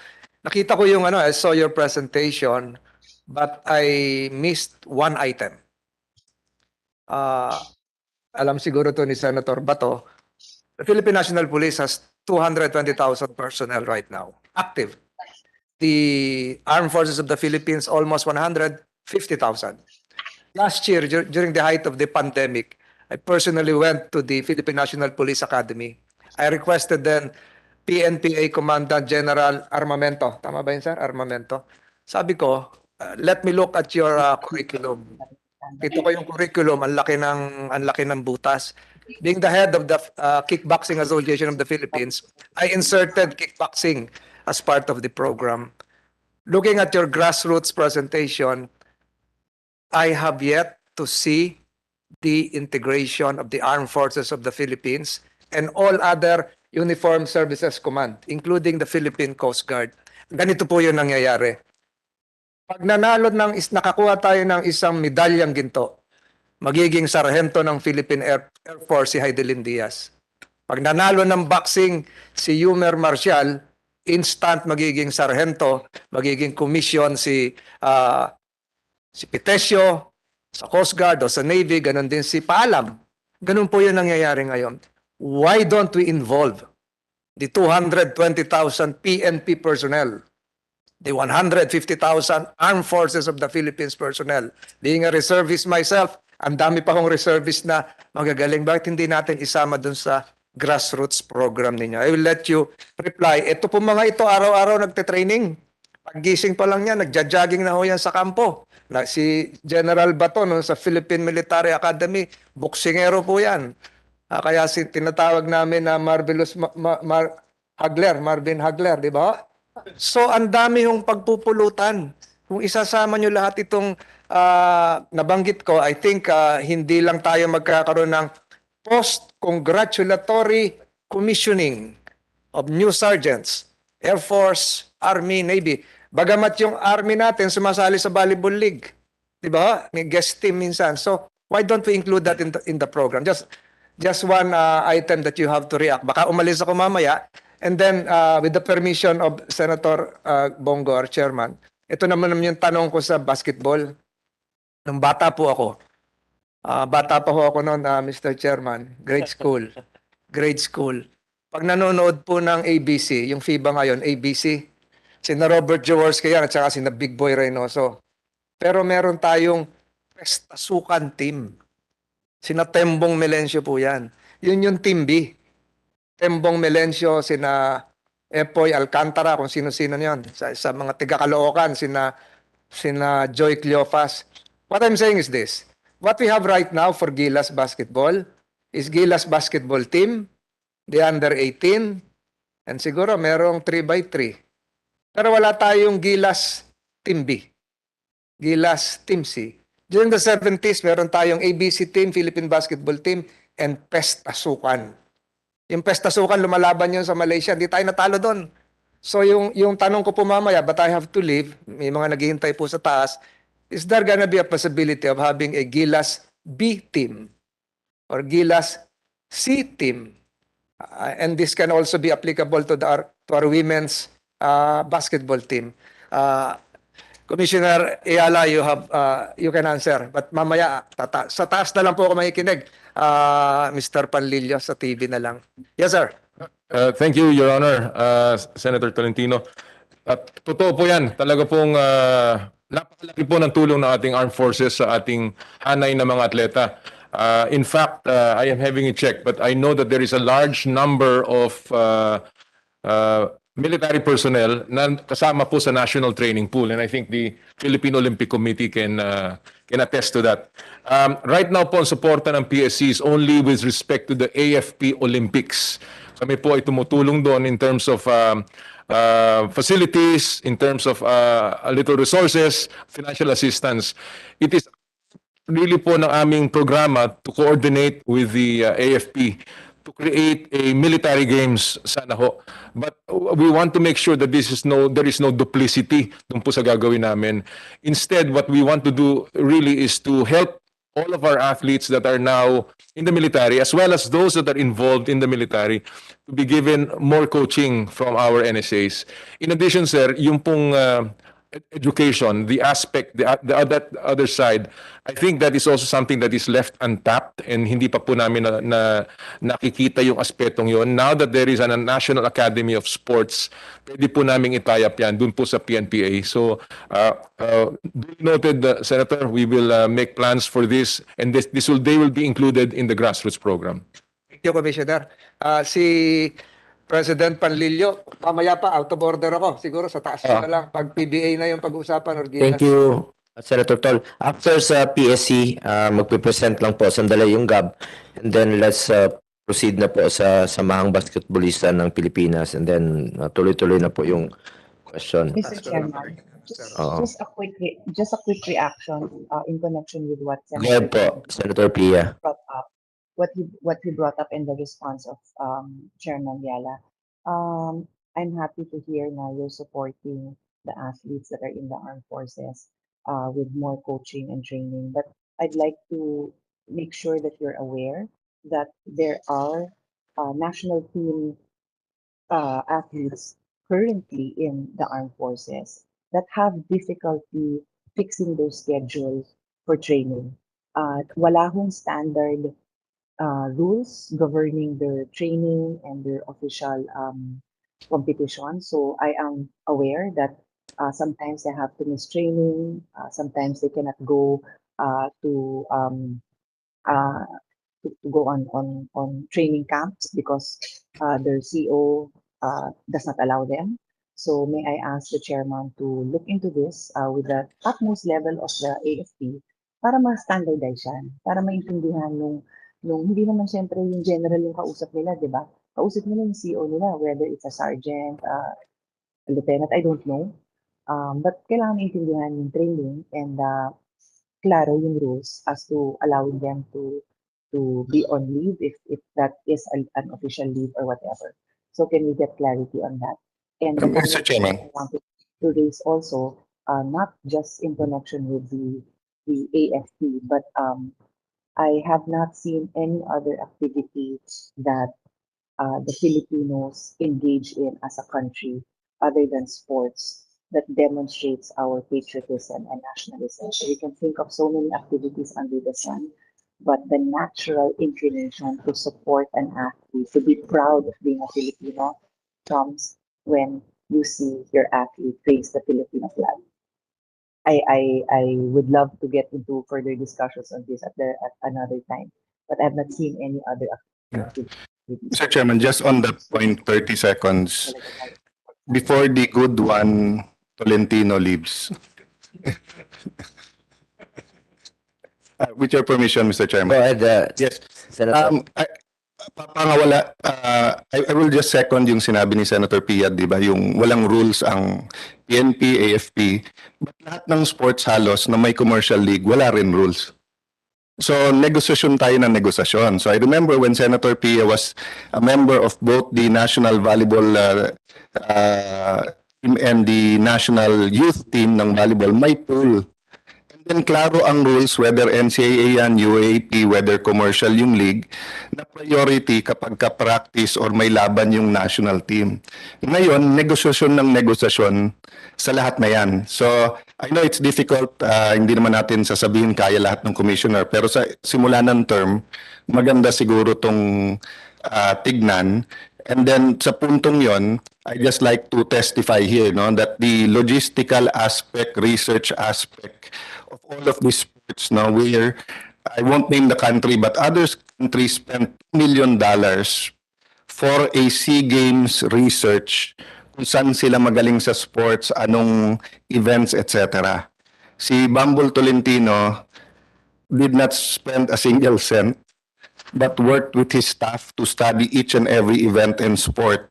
And that contributed much, if not was the game changer sa SEA Games. So I think between the two gentlemen and the whole commission, pwede talaga magkaroon ng national team, ito yung rules. Meron pa pong commercial team na kapag sumali ka ng national pool, hatiin yung sweldo. May ganun hindi sa basketball. Pero ikuha niyo naman yung point. Thank you, Mr. Chairman, and the good one, Tolentino. If you honor, please, may I just react to Senator Pia? Go ahead, Chairman. Chairman. Yes, ma'am, Senator, definitely we will look into this. Senator Tolentino, yung pong AFP has 150 athletes from the AFP. And we have about 18 from the Philippine Coast Guard. So yun po yung constitution nun.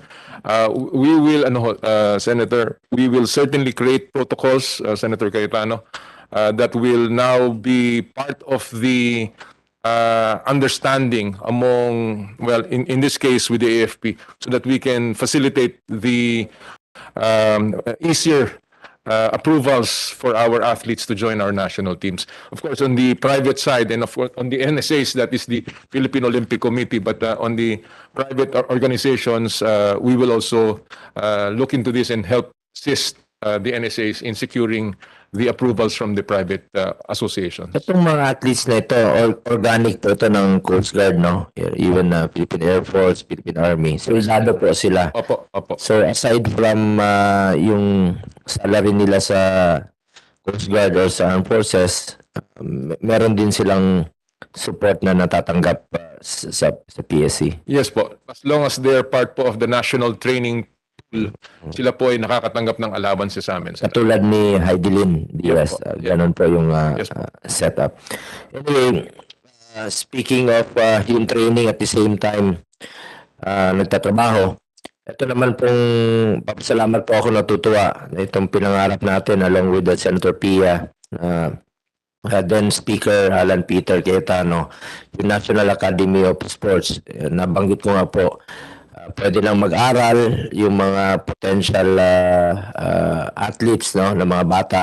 At the same time magte-training. Training at the same time mag-aaral. Wala pong nasasakripisyo sa kanilang oras. Natutuwa po ako, sana dumami pa ito, not only dyan sa Clark, maging ma-regionalize po itong konseptong ito at madagdagan pa. Kami naman dito sa Senado, pag-aaralan namin mabuti.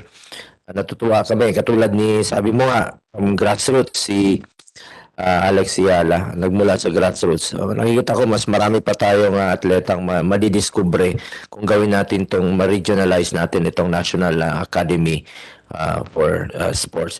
Anyway, let's now move to Sir our GAB, Sir Chairman. Senator Pia. Just one last statement on that issue of yung nabanggit ko ngayon sa armed forces, pero liban po sa armed forces, yung training din ng mga commercial, mga players natin who are either in college or belong to commercial teams, may I just get the assurance of PSC that they will also be providing guidelines. I know you have a separate time allotted for Gilas, but it is not just the an issue with basketball. No? It happens to volleyball and other sports where yung national team natin, kailangan din mag-training together. So, liban pa din sa mag-leave sila sa team nila, whether it's a school team or commercial team to compete, training din. And Mr. Chairman Iala, there are scientific basis, no? There is research that tells us hanggang saan lang naman ang katawan ng tao, di ba? Kung magte-training ka ng 5 hours sa national team, tapos 3 hours din sa commercial team mo, it's either you will die of exhaustion or you will get an injury. I'm exaggerating, no? But that's my point. So I look to PSC to provide guidelines because it's been decades na ganitong nangyayari. If the team is supportive, then siguro hindi sila magde-demand na mag-training pa sa team nila kasi nasa national team naman proud sila. Pero it's not always the case. So bugbog na bugbog yung athlete and a lot will get injured. So I leave that with you. I will give you time to fix that. But I'm sure our chairman has also received reports on this. And so I know has my brother, especially when he was very active with the CBS. Thank you, Mr. Chairman. Salamat po, Senator Pia. Alam kong gutom na tayong lahat. Let's now hear from Games and Amusement Board, a quick presentation, then SBP na po tayo. Good afternoon, Mr. Chairman. Thank you for inviting us. My name is Attorney Armar Benitez, and I'm appearing for GAB. I'm the Chief Legal of the agency and currently the officer in charge. Sir, question lang po. Wala pang na-appoint na chairman at commissioner ang GAB sa ngayon. Wala pa po, Mr. Chairman. So kayo po, attorney, ay plantilla sa GAB. Yes, sir. Okay, salamat po. Go ahead. Good afternoon also to the members of the Honorable Committee, Senator Alan Peter Cayetano and Senators Ipia Cayetano and Senator Angara. As Majority Floor Leader, salamat po. Good afternoon. Although we were invited to give an update on professional sports, allow me to first deliver our thanks from the former board of GAB and GAB to the chairman of the committee and the members of the Dream Team for their continued support to the GAB for the past several years during the 18th Congress and up to now, Mr. Chair. In a nutshell, Mr. Chair, the Games and Amusements Board supervises professional sports, and which includes boxing and other contact sports, all the other professional sports like basketball, volleyball, and the like. We also supervise the betting aspect of horse racing and international derby, Mr. Chair. Next slide, please.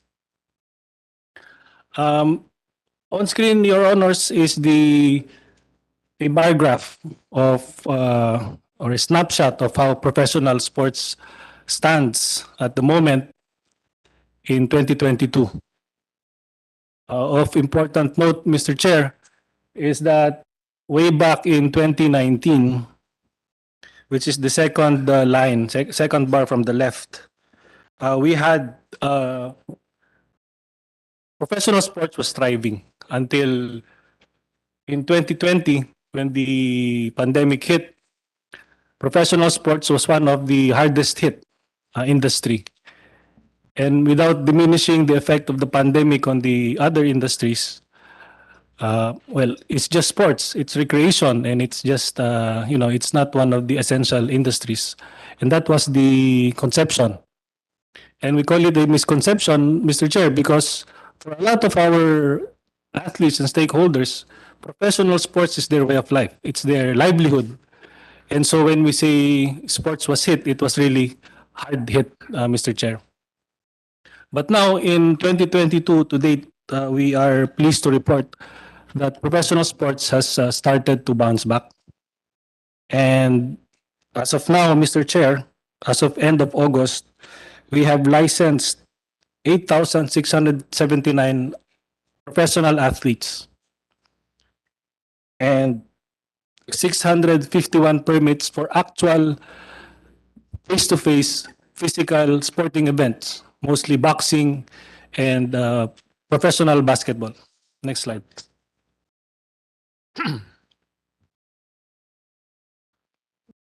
So, Your Honor, on the bottom figure, in 2022, as of August, we had a 71% increase in the permits that we issued and 190% increase in licenses. And this is very significant for us, Your Honor, because permits are actually our indicators of how sports is doing. Professional sports is largely market driven. It has to have funding, it has to have promoters. And as long as we are increasing the number of permits issued, then we can say that Philippine professional sports really is bouncing back, Your Honor.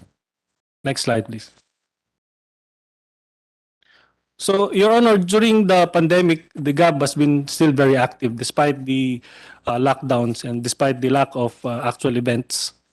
It was also during the pandemic that we came up with the Joint Administrative Order, which governed the professional sports during the pandemic. It was done in a bubble setup, and although it was limited in number of events, it also gave us a semblance of somehow normalcy. And the fact that athletes are still playing, it also gave us a lot of hope for this day to come, the reopening of Philippine professional sports. We also extended financial and other material support, especially to our boxers, because again, they are the most hard hit. We also conducted coordination meetings. We tried to assist the DOH and the IATF precisely to push for the reopening, even to a limited extent, of professional sports. It was also during the pandemic, Your Honor, that with the assistance of this honorable committee and, if I may say, the personal assistance of the honorable chair, we were able to establish the GAB's emergency response team. And it is augmented by the procurement of 3 ambulance units to serve Filipino professional athletes, especially the boxers and contact sports athletes. Next slide, please.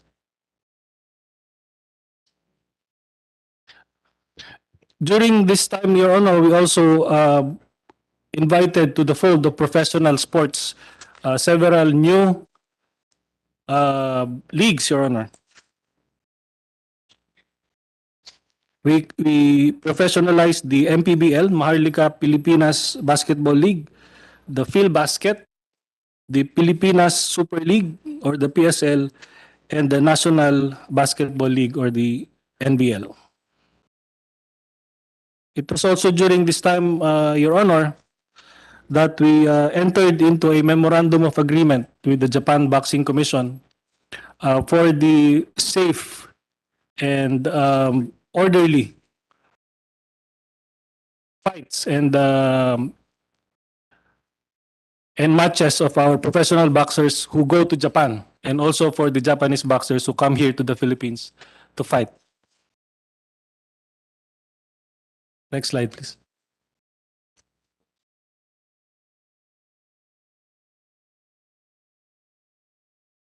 Next slide, please. These are just pictures, Your Honor, of what we did during the pandemic, and the Honorable Chair and the other members of this committee are also personally aware of this assistance that we have given to our professional athletes. Next slide, please. On screen, Your Honor, are the ambulance units of GAB, which were awarded only this year. Next slide, please. It was also during the pandemic, Your Honor, that we coordinated and we held technical working groups with the Commission on Higher Education for the reopening also of their professional, especially basketball events, Your Honor. Next slide, please. Your Honor, it was also during the pandemic and this year, Your Honor, that we have we are lucky now to have our only world champion in the person of Dave Apolinario, who won against an overwhelming opponent from South Africa, Your Honor. Next slide, please. So, Your Honor, now that we are starting the comeback of professional sports, uh, moving forward, Your Honor, we will continue to lobby for the passage of the GAB strengthening bill, which has been our agenda for the past two Congresses, because the law of GAB needs to be updated, especially to keep it abreast with the development of the times, of the technology, of all the other developments in professional sports. We will also be pushing, Your Honor, for the establishment of the Athletes Welfare Fund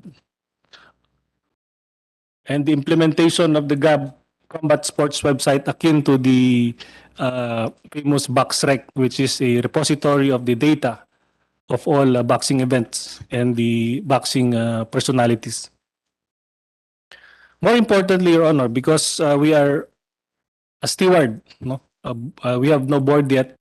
What we can do as officer in charge, together with our team, our transition team in GAB, is to enhance further our processes. No? We have been trying to be ruthlessly efficient when it comes to processing of licenses and permits for our events. And this is very important to our mind, Mr. Chair, because we want the promoters, we want our boxers, we want our athletes to have smooth processing of their documents. The GAB should be the least of their concern insofar as their licenses and permits are concerned. They just have to submit, and we will process them accordingly. And along that line, Mr. Chair, we also are launching our online payment system and online processing system so that the ease of doing business with GAB by the businesses and by our stakeholders will be further enhanced, Your Honor. So there goes our situationer of professional sports, Mr. Chair, and we are ready to answer any questions. Sir Chair. Go ahead, Yeah, Senator Mr. Chair, I don't have any questions to Gob. GAB. I actually defended the budget of GAB last year, and I hope we were able to help you from last year's budget. I'm sure you're aware of what interventions we have put in the budget of GAB last year. And we thank our representative of GAB for being here. Thank you, Mr. Chairman. Salamat, Attorney Ermar Benitez. Ako naman po, bilang your chairman, full support po ako sa GAB and sa PSC. Thank you. We shall now hear from the Samahang Basketball ng Pilipinas, the SBP. We have Sir Alfredo Al Panlilio, President po ng SBP. Thank you po. Magandang hapon po. Before I start, I'd just like to play a short video. X.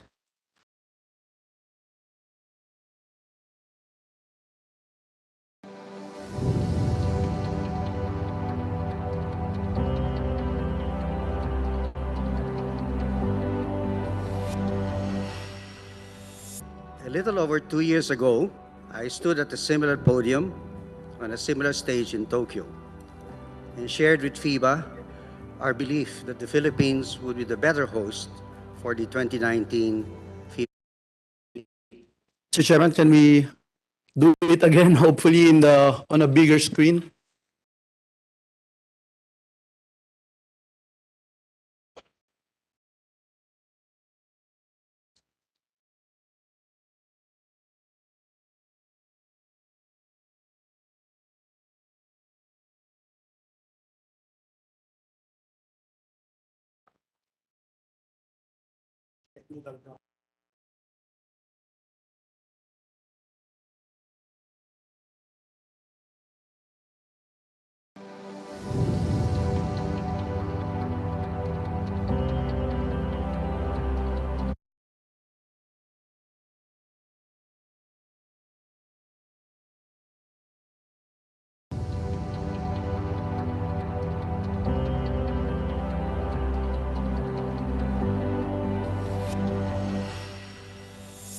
little over 2 years ago, I stood at a similar podium on a similar stage in Tokyo and shared with FIBA our belief that the Philippines would be the better host for the 2019 FIBA Basketball World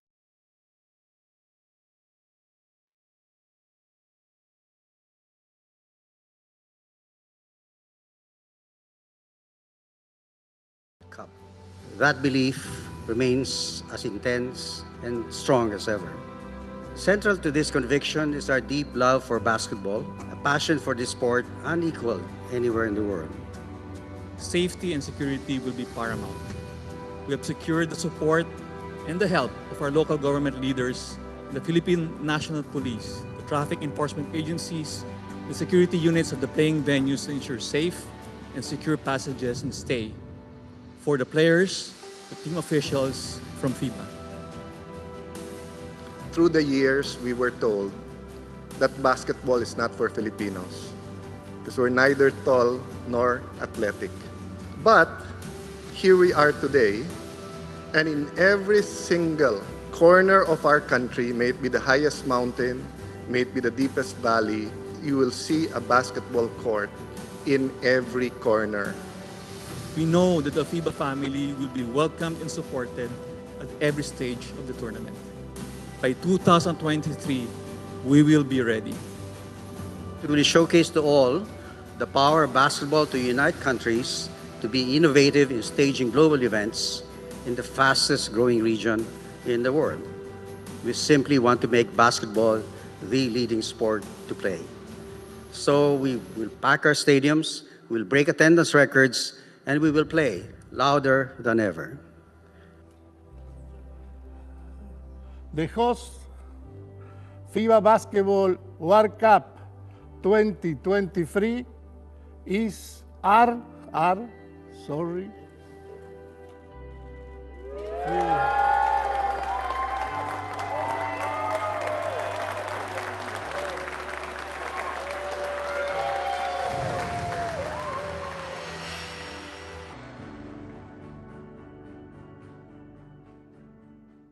Thank you. Good afternoon. Sorry, there's a bit of delay on the video. Mr. Chairman, Senator Bongo, and again, congratulations for being appointed chairperson of the Committee of Sports.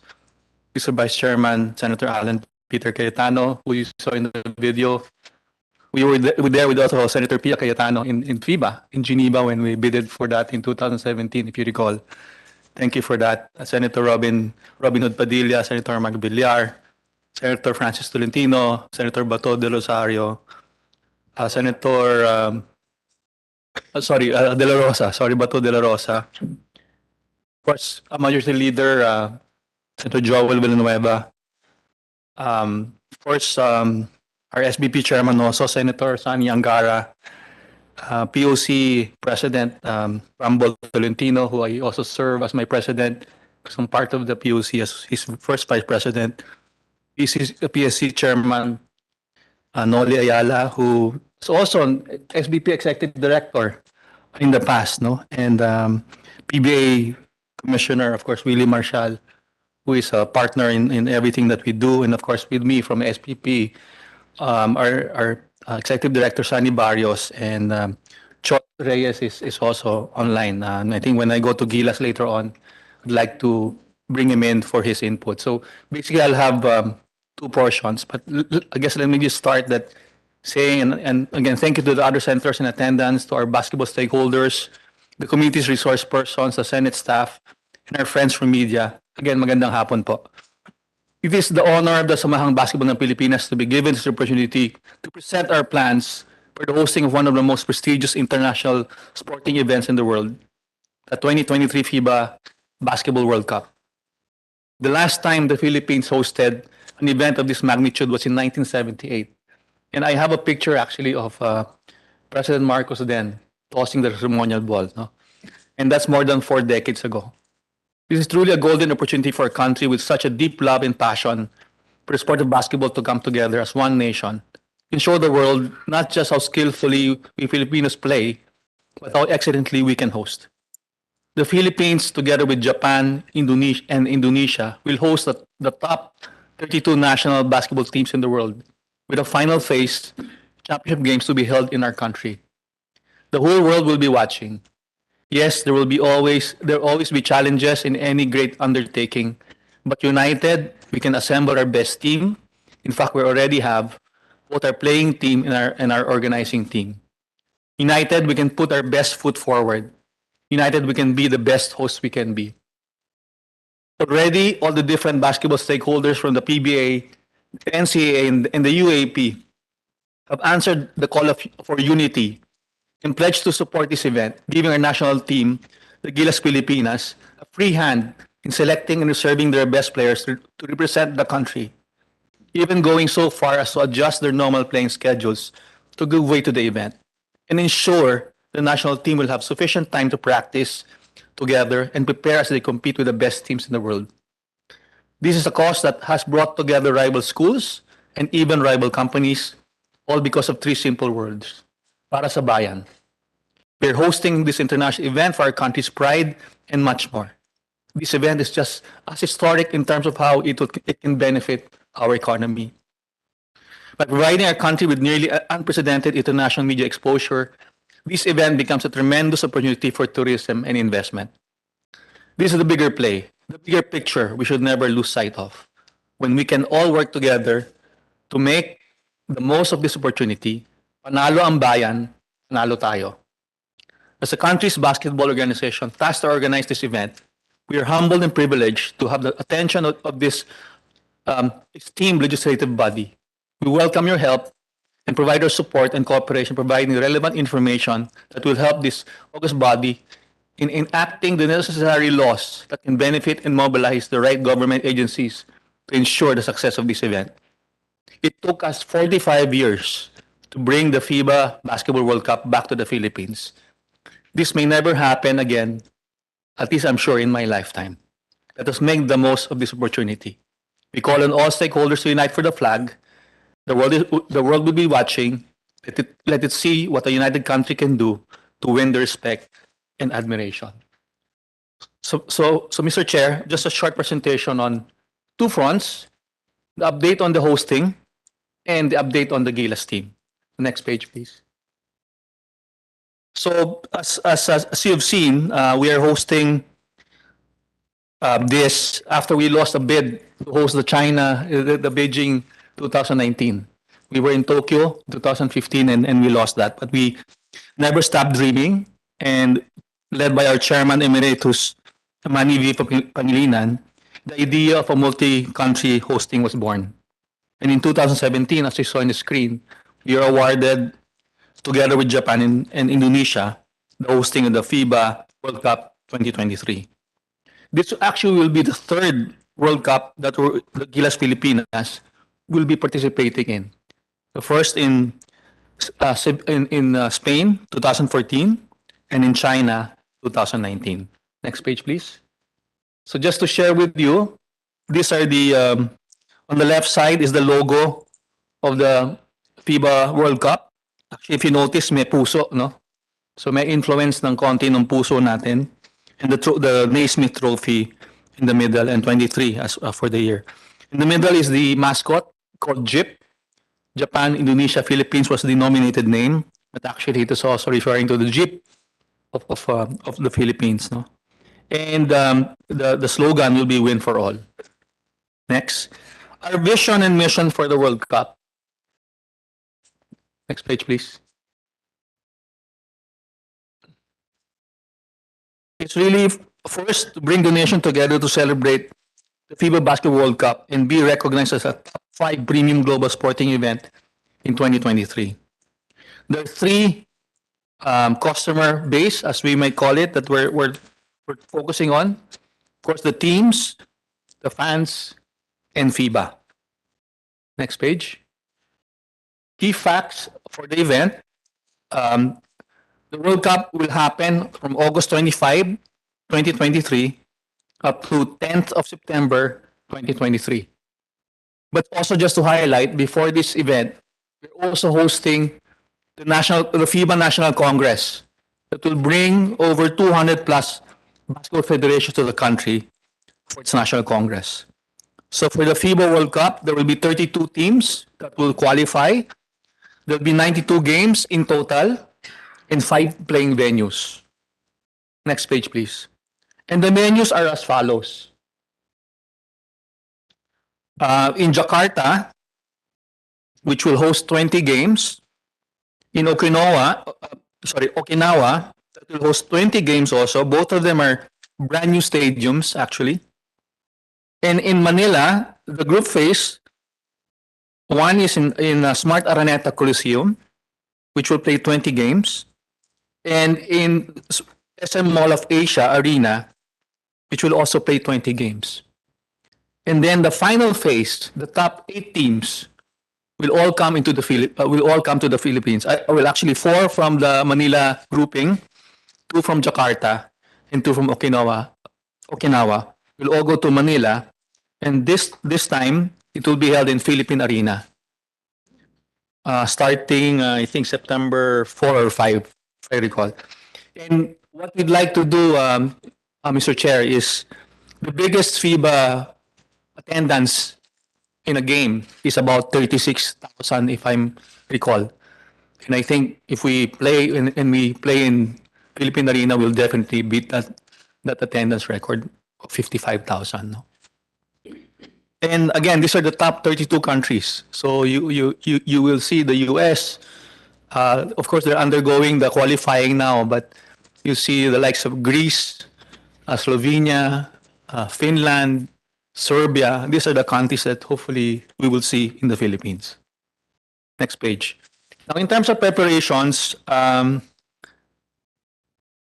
SBP, Local Organizing Committee, has been doing a lot of work. Next page. A lot of work since 2019, even right after. Well, actually, we were asking FIBA if we could start working with them as soon as they awarded us in 2017. But they said, pwede ba tapusin muna namin yung Beijing, the China World Cup in 2019. So soon after that, I think they took a 1-month rest because kinukulit namin sila. We wanted to start the preparation. So as early as 2019, and through the pandemic, there were a lot of meetings between FIBA and the Philippines, and of course, Japan and Indonesia. And again, these are just some pictures of all the activities that happened during that time. Next page. Obviously, this year, we've started to ramp up on our preparations. Next page, please.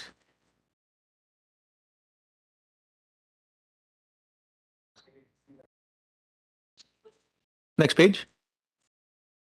There, thank you. On the preparations, where we've had a lot of joint business meetings. We strengthened our local organizing committee. We already have about 80 people now in the LOC. And I think as time gets closer to the actual event, para pong wedding to, dadami ang mga tao, and a lot of volunteers will actually be joining us. Up to maybe about 400 or so volunteers will also help us. We did launch the mascot last July. We also launched the local ambassador, which is comprised of Miss Universe Catriona Gray and the 2014 Gilas Philippine team. We also had a 1-year-to-go event last August 25 in MOA Arena. And I think, as you know, we had a window 4 of the qualifier during August. 1 game in Lebanon and the game against Saudi Arabia in MOA. Next page. But as we move forward, I think the calendar will continue to be busy as we ramp up towards next year. So we still have we have an advocacy also for the FIBA World Cup, which is adopt a court. We will identify courts nationwide and actually upgrade those courts and make it, I guess, community halls also at the same time, aside from basketball courts. We also have another window in November. We have a major, by the window in February, we will already know the 32 teams. So in April, there will be a big draw that will also happen in the Philippines on the groupings. Ito na po yung magdodraw na sila sa April, knowing where each team will play in which venue. Sorry, medyo maliit. But you have it in the document, Senator Joel. And then as I said before the tournament, we are hosting the FIBA World Congress in August before the tip-off of the tournament. And I think this was mentioned earlier by Senator Angara. Next page, please, 2 pages. In the past, there were a lot of benefits to the hosts. One more. In Spain, where they played in 4 cities, the direct economic impact was about 131 million euros, or about 7.6 billion. But the global media exposure was equivalent to about 314 million euros, or 18.2 billion. So clearly there was a benefit for Spain. In China, similarly, they had a study, and in China they played it in 8 cities with 8 new venues. This estimated direct economic impact was 168 million euros, or 9.7 billion pesos. And the indirect impact is 60 million, or 3.5 billion. So clearly, I think when we host this, there will be economic benefit to the Philippines. So what is the ask from us, Chairman? Next page, please. I guess in order for us to fully realize the benefits of the World Cup, we are just asking for support from government in terms of operational and financial aspects of hosting. And we see it in three blocks. One is the sponsorship block, one from the TPB, which is the Tourism Promotions Board, the DOT, Department of Tourism, and PAGCOR as possible sponsors to actually promote the Philippines. If you are watching the Euro basketball games now, and that's happening now, you will see the Smart brand on the floor because Smart is a global partner to the FIBA. What I have asked the marketing team is we can actually offer, I think we have 8 slots in those LEDs, to offer even half of that for the Department of Tourism, for example, to promote the Philippines. And then the second is subsidy block. So I think this is where I think any help from either the House, the Senate, of course, to the PSC will be very helpful because today all the spending that is happening is actually coming from private sector. And it is not a small amount that we're spending. And maybe let me just share the big components of the spend. There's a FIBA hosting fee, which is quite significant. And of course, the actual hosting of the games where the only thing that the 32 teams will do, or at least the 16 teams that go to the Philippines initially, is to just come here. So babayaran lang nila yung airfare nila. Pero pagdating dito, lahat ng accommodation, pagkain, transportation is actually borne by the local organizing committee. And then, of course, lastly would be on operational for the coordination block. Obviously, we will help a lot. We will need a lot of help from a lot of government agencies, like the DFA for visas, the NDPNP for security, the ALG, customs, DOF, MMDA, and the LGUs where the venues are playing, Pasay, QC, and Bulacan. So, Senator Joel, Bulacan is one area, Bukawi for sure. MIAA and Clark as support. So, Mr. Chair, that is the update on the hosting. So we are doing a lot of work. We have presented to Senator Angara a very detailed presentation on the budget that is required. We are supposed to also schedule a meeting with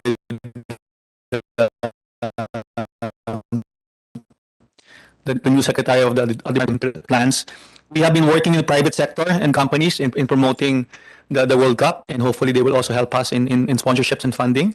But that will be the ask for government from government on coming from this last page. So, Mr. Chair, if I may proceed to Gilas, naman. Go ahead, Sir Al. So for Gilas, if you just go to the next page, please. Before I invite Shot, one more.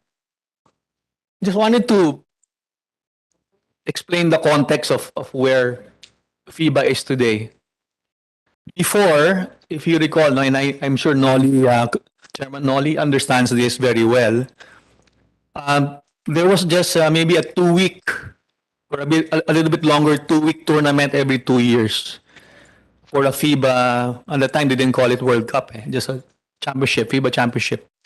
And the winners of those events now start representing the countries to the Olympics. Nagbago po yun nung February, nung starting 2016. What happened was there was a change in format where there were 6 windows that were happening, spanning up to about 2 years. So that's why you hear the February window, you hear the June window, June or August windows, and then you have the November window, and then another February, and then June or August window, and then another November. No? So ganun po yung nangyayari. So kaya po nahirapan din tayo mag-form ng teams because there were a lot more tournaments across the calendar year. No? So we had to adjust and transform our tournament format, and SBP had to gather all stakeholders to create one vision to cope with the new FIBA development. So next page. So what we had done is, in fact, August 1, we called a special board meeting, and we had some struggles, as have been indicated earlier today by most of you.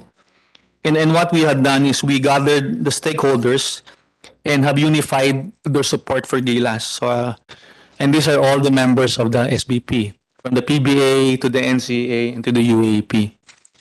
And there have been commitments across the board of committing players availability to the training and to the international events, and making sure that also, in a way, for them to do that, to adjust their calendars. And I think we mentioned earlier, in fact, for next year, the PBA has made a big sacrifice by stopping the PBA for 4 months. Instead of 3 conferences, they will only hold 2 conferences.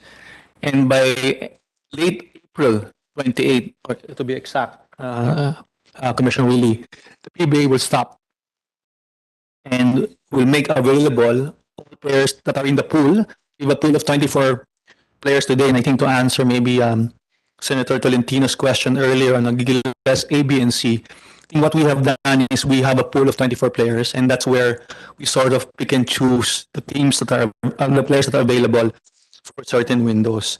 Plus, we also have the Gilas candidates. No, these are the players from the UAP and the NCA. At the same time, we have strengthened the coaching staff under Chot with the addition of course, the most coach that has won the most tournaments, no? Tim Cone, Golden Monteverde, and Jong Chico in the staff.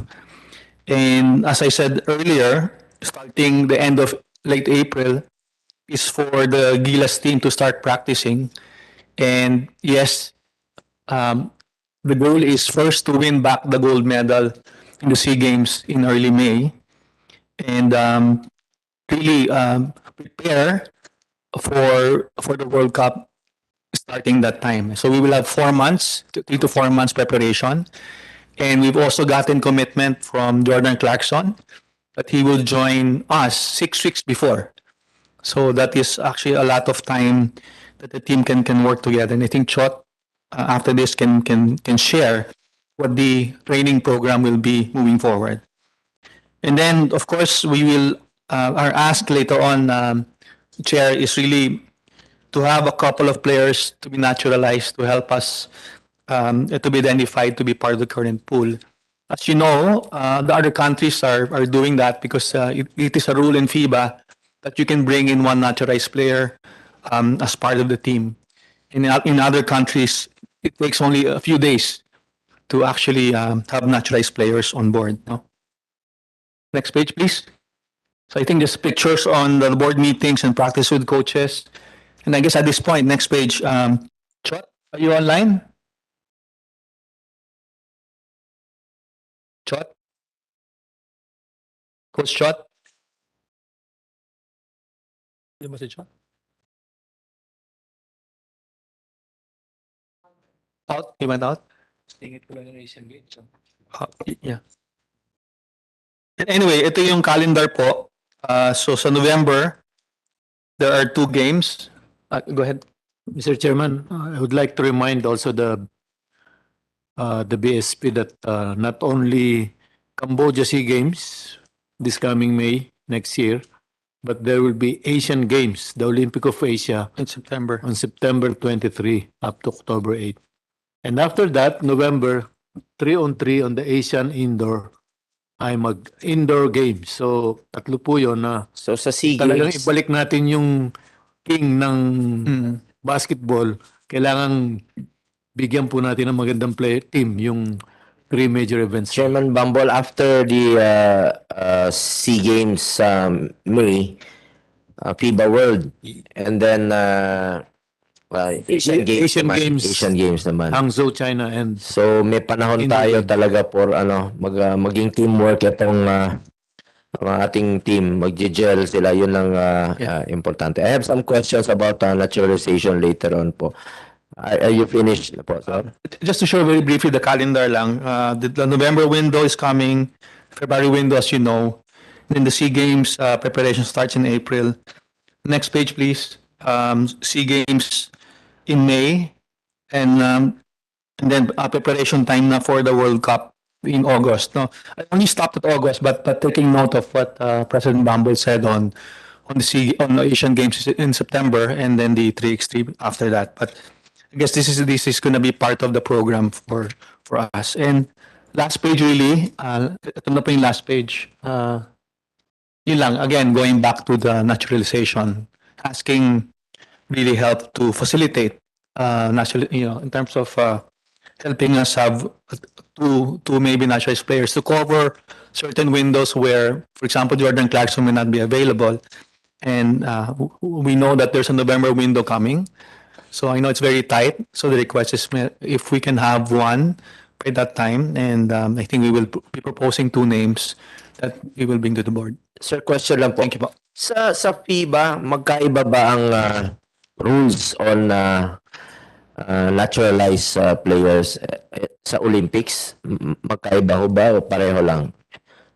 Alam mo ba yun, Sunny? Maybe Asian Games, FIBA World, SEA Games. medyo iba po ng konti kasi for example, they have a rule where you have to have a Filipino status by age of 16.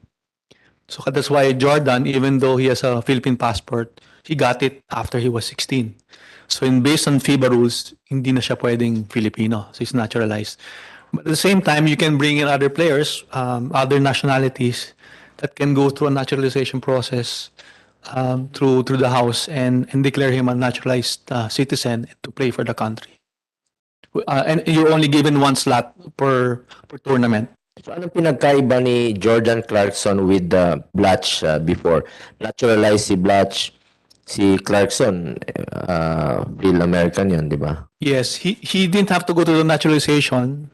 He was Filipino, so he has a passport. But from a FIBA ruling, he's classified as a naturalized. Naturalized. Pero si Blatch had to go to the naturalization process, similar to Ange Kwame, as you know. Okay. Ganun po. So, tapos na po yung presentation. Tapos na po. Anyway, I'm addressing my question po sa PBA. Ano pong paghahanda o suporta na gagawin niyo po? Alam kong full support po ang Philippine Basketball Association, lalong-lalo na po sa ating Gilas Pilipinas. Majority of the players ay nanggagaling po sa PBA. At yung willingness po ng ating mga players na maglaro, dahil napapansin namin napakarami pong mga experienced players, mga superstars ninyo na malaking maitutulong sa ating Gilas national team. So, Commissioner, really? Opo, Chairman. Unang-una po, ang sakripisyo po ng PBA sa halip katulad po sinabi ni SPP President Al Panlilio, sa halip pong 3 conferences, 2 conferences lang po kami. Titigil po kami by April hanggang August. So isa pong malaking sakripisyo. Pero para nga po sa atin lahat, all out support po kami sa Gilas. Lahat po ng players, kung sinong gustong players, coaches, kahit po ball boys, staff na kailangan po ng Gilas, ibibigay po ng PBA kung kailangan po nila. Katulad po nung November window na walang players, bibigyan po namin sila ng players pero hindi po titigil ang PBA. Nag-usap po kami ni Coach Chot na bibigyan po namin sila at least 3 teams na pwede niyang pagpilian para matuloy yung November window. So ganun po ang gagawin namin pero dire-diretso pa rin po yung PBA para dun sa November window. Tatlong team lang po ang 3 teams lang po napag-ano po namin ni Coach Chot. Kasi kung titigil pa ulit kami ng after 2 weeks, baka matanggal na po ako sa pagka-commissioner. Magalit na po sa akin yung mga may-ari. I think, Mr. Chair, also to add to that, I guess, for them to commit to the April 28 na mamigay nila. So that's the adjustment lang that... Ano po yung 3 teams na kasama rito? Depende lang po kay Coach Chot. Siya po pipili kung sinong teams. Pero gusto ko sa po magsabi kay Coach Chot kung sino. Meron po na siya napili at i-augment po ng international players. Yung mga international players ang naglalaro sa Japan, yung naglalaro yata sa UAP, NCAA, i-augment po nila yon. Ang pagkaalam ko po, Commissioner and President Al, full support po ang ating mga team owners, no, headed by Sir Manny Pangilinan of MVP Group. 3 teams naman po ang kanya dyan sa PBA. And of course, kay Sir Ramon Ang, full support din po siya sa ating Gilas national team. Mr. Chairman, if I may, Mr. Chairman.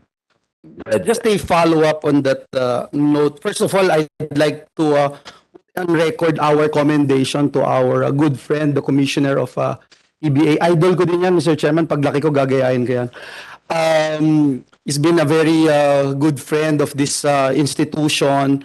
Every time we ask questions on what's going on, how we could be of help, etc.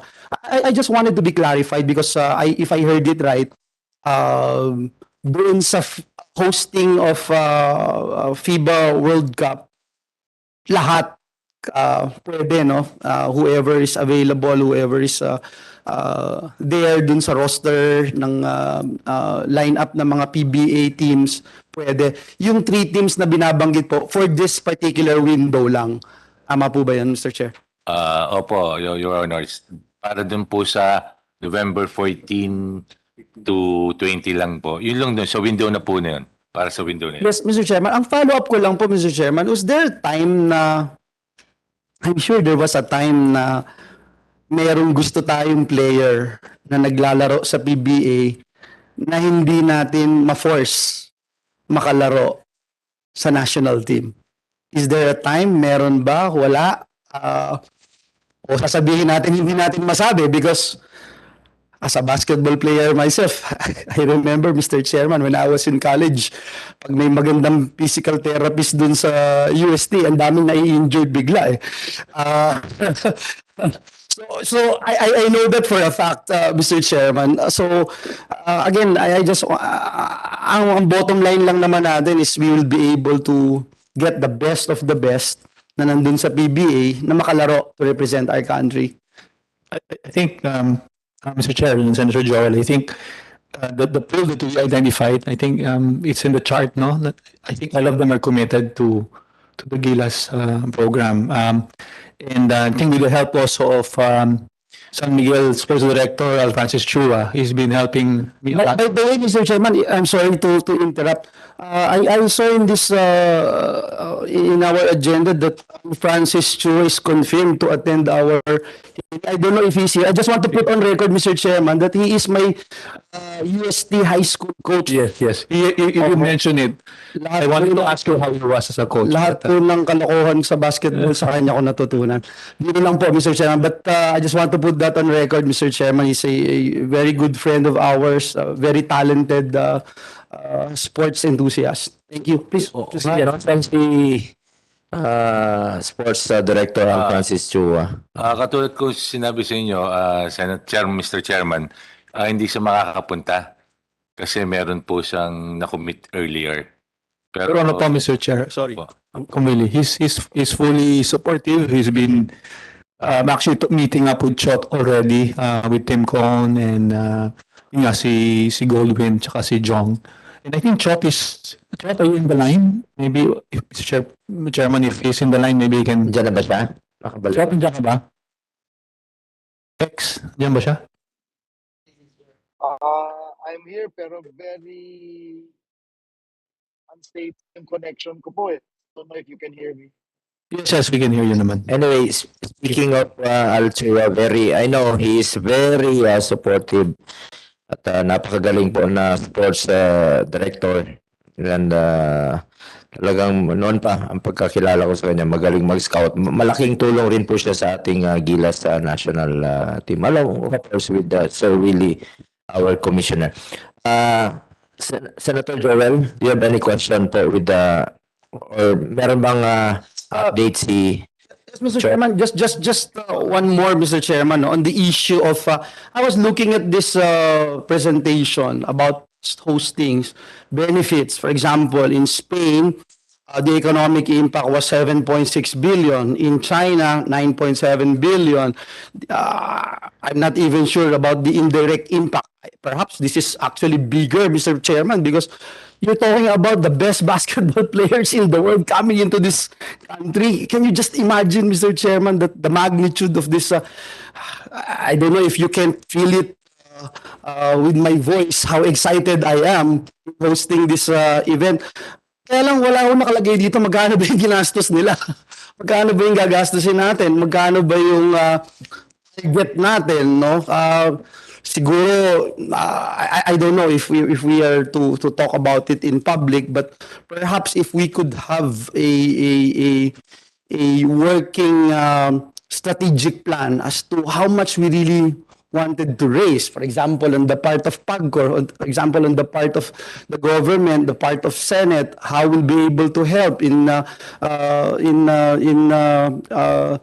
next budget, because we are to start deliberating the budget, the national budget by tomorrow.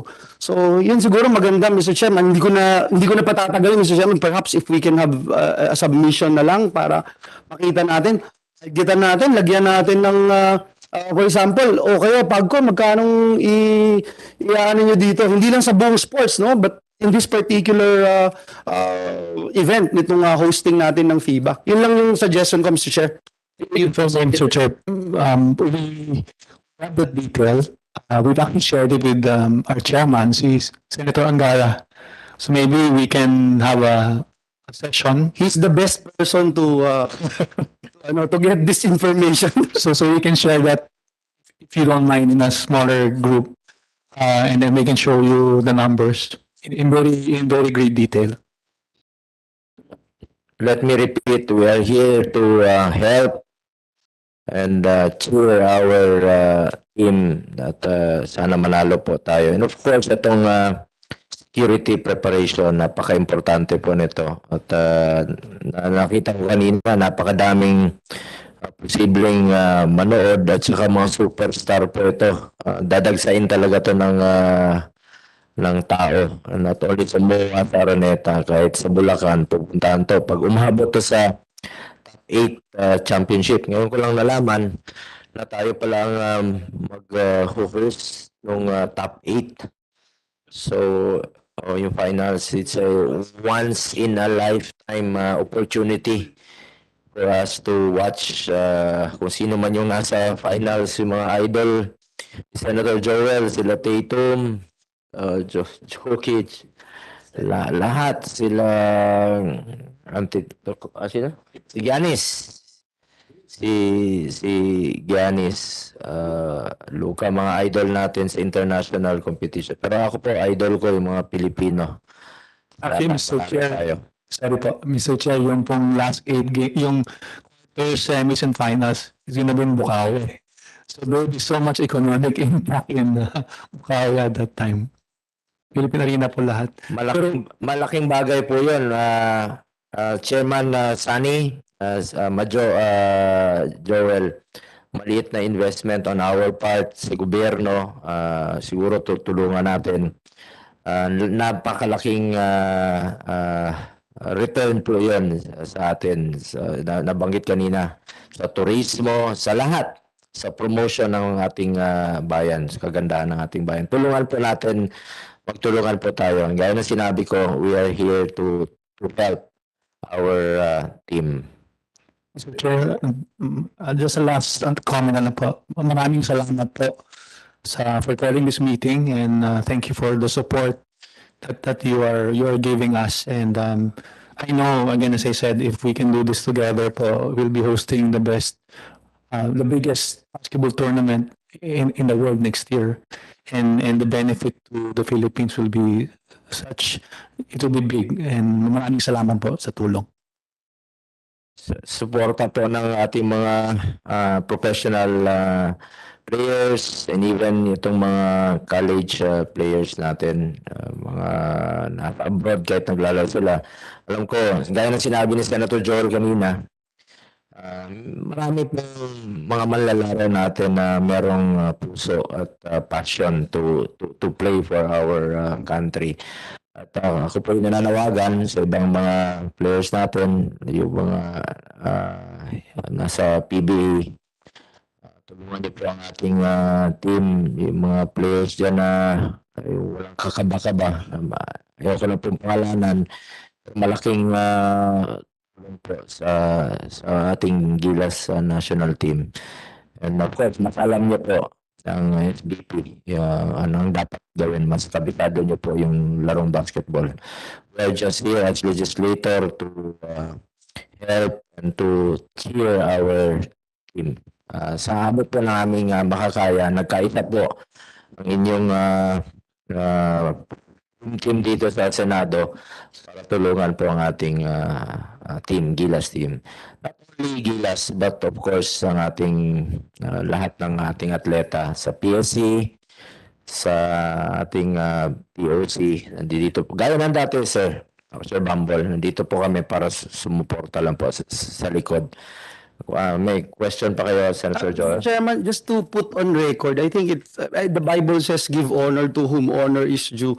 I think it's also in order to commend and thank the sacrifices of the men and women behind all these endeavors. For example, si Chairman MVP. I mean, God knows how much he has spent just to host this event, just to help this out. Sila Ramon Ang ng San Miguel, of course, PSC, POC, samahang basketball ng Pilipinas, and even PBA teams, no? With Commissioner Marshall, they're sacrificing a lot. I was about to ask how much money they would be losing this time if they would forgo one season, if I'm not mistaken, or one conference, I mean, no? And they just came from the pandemic. So perhaps we can also relay, Commissioner Marshall, to our PBA teams, our sincerest thanks and gratitude, and also our willingness to help these PBA teams in any way we can. Because again, as mentioned by our good chair, who is also a avid fan, not only of sports, but specifically of basketball, we are here to help in any way we can. Hindi maganda kasi na, for example, gagawa kami ng batas na i-require lahat ng Pilipino pag merong international competition, maglaro ka. Parang hindi maganda yun no? Kasi parang it's not so Filipino. Tayong lahat pagka bandila na ng Pilipinas ang nakataya, we will give everything eh. We will drop everything for the sake of the country. And dito yung ating legend, si Ma'am Bongko, ang auntie mo, boss, Bong. And inspired tayong lahat. So again, we're here to help. But please help us also help the agencies of the government, the Samahang Basketball, PBA, in any way we can. Hindi ito lip service. Kaya kanina, imagine, we are ready now to go as far as amending the charter of PAGCOR. Hindi na yung commitment ni Chairman Cayetano, Alan Cayetano. No? So, let's work together and let's make sure na itong hosting natin ng World Basketball ay maging memorable at talagang hindi makakalimutan. Hindi lang ng sambayan ng Pilipino, kundi ng buong mundo. Maraming salamat, Mr. Chair. Salamat, Senator Joel. Another question lang po, nasisingit ko lang. Maraming napapabalita na ating mga players no na napapirate sa ibang bansa. Kaya ng sinabi ko kanina, hindi naman natin sila mapigilan dahil mas malaki po ang sahod sa ibang bansa. Hindi natin ma-cope up yung sweldo ng mga teams dito sa ating bansa. Ang tanong ko lang po, doon hindi natin sila mapigilan, importante po bumalik sila rito pag may calling na po para maglaro sa ating bayan. Gaya ng sinabi kanina, sila Giannis talagang bumabalik at nag-spend ng oras na makapaglaro sa ating national team. Yes, Chair. I think yung mga kausap po natin lahat sila, yung mga taga-Japan, no? Sila Dwight Ramos, the Ravena brothers. I think they're and even Bobby Ray Parks. I think they're fully committed to the program. In fact, also FIBA can be of help because it is FIBA will help us impose on these clubs to release them for national team duties, no, if needed. But I think we've also asked them to include this in their contracts that they should be released to any national team duties, no. So, but from a commitment point of view from the players, they are fully committed to really serve in the national team. If I may mag-intervene lang ako, gaano kalaki yung difference ng salary nila? I'm sure kung hindi man doble, kasi at the end of the day, we cannot expect our players not to go abroad. Parang yung issue ng favorite bill namin ni Senator Bongo, yung pag-establish ng Department of Migrant Workers. You were saying, at the end of the day, kahit na anong gawin natin, hindi natin mapipigilan yung ating mga kababayan, mga ibang bansa, for greener pasture. In fact, there are about 3,000, 4,000 Filipinos go abroad before the pandemic every single day. So, we wanted to find out, no, magkano and yung difference at the same time, how can we help kaya? Paano natin magagawa? I'm sure isa sa mga strategy ng PBA is palakasin yung liga, i-market ng husto para, but I mean, if it's half or 100% increase, paano mo lalabanan yun, di ba? Mr. Chairman, please, thank you. Opo, times 3 po ang binibigay. Minimum po yun, minimum. Yun po pinakamababa na binibigay ng ibang liga. I mean, if 100,000 sinusweldo ng isang PBA player, 300,000 doon. Minimum. Minimum. How about yung commissioner doon? Di ba times 3 doon? Ito pong dream team nyo, sana... Not just basketball, sir. Itong dream team nyo po, wag sana sumali sa PBA. Kasi ang head coach po ay si Senator Bong, tapos kayo starter, 6 months si Senator Angara. Kung ako magre-referee, kung ayaw nyo itawag ko, bababa pa-contempt nyo ako. So, wag sana kayo sumala. Hindi, una-una po, dito nga po, hingi po ako ng tulong sa GAB kay Atty. Benitez para tulungan kami kung paano po maayos ang proseso. Kasi tinatampangan po talaga, professional. Tama, Atty. Benitez. At kausap ko din po si Chairman Noli Yalan isang araw. Meron silang Asian Ministerial Summit ng mga sports na iba't ibang bansa. Nandun po yung Japan, nandun din po yung Korea, na pwede niyang idulog yung ating posisyon dun po sa mga ibang players. So, may meeting po ako sa kami ng board sa Wednesday sa Japan para kausapin din po ang Japan League. Hanggang dun po, kaya hingi din po ako ng tulong sa dalawang ahensya natin kung ano po, alam ko naman po, greener pasture, naintindihan naman po namin yon. Yun nga lang po, baka po dahan-dahan mawala ang liga, ang PBA. Salamat, Commissioner Willie. Suportahan po natin, Chairman of OIC Chairman, suportahan po natin yung mga pangangailangan ng ating professional basketball league. Kung ano po yung maitutulong natin sa kanila. Yes, Mr. Chair. In fact, with respect to the players going to Japan, now we have an existing agreement with the Japan Basketball Commission ba yun? And the understanding, Your Honor, is that for our players to be accepted there, they have to have a license here in the Philippines para matingnan po yung kanilang medical requirements, yung kanilang welfare, for one. And that vice versa. No? We don't know if they will be sending players here, but as far as our players going there, there's still some form of regulation by GAB. But in so far as to their exercise of their right, so far medyo nahihirapan po din kaming lumugar doon because this is freedom to contract, and of course it's a very important for us also constitutionally.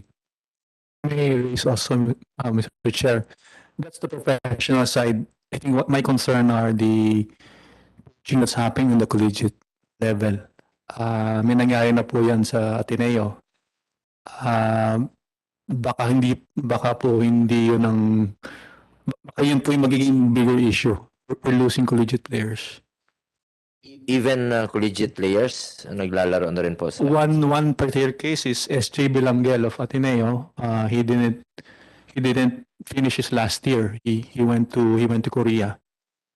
Of course, Dwight Ramos was supposed to play for Ateneo, but never did. But went straight to Japan. Although I think Dwight, for example, has committed to the national program. I'm just raising the issue that it's not only the professional league that's being poached, but also your collegiate leagues, no? And now as they play outside, no? They see Tamayo, they see Kimbao.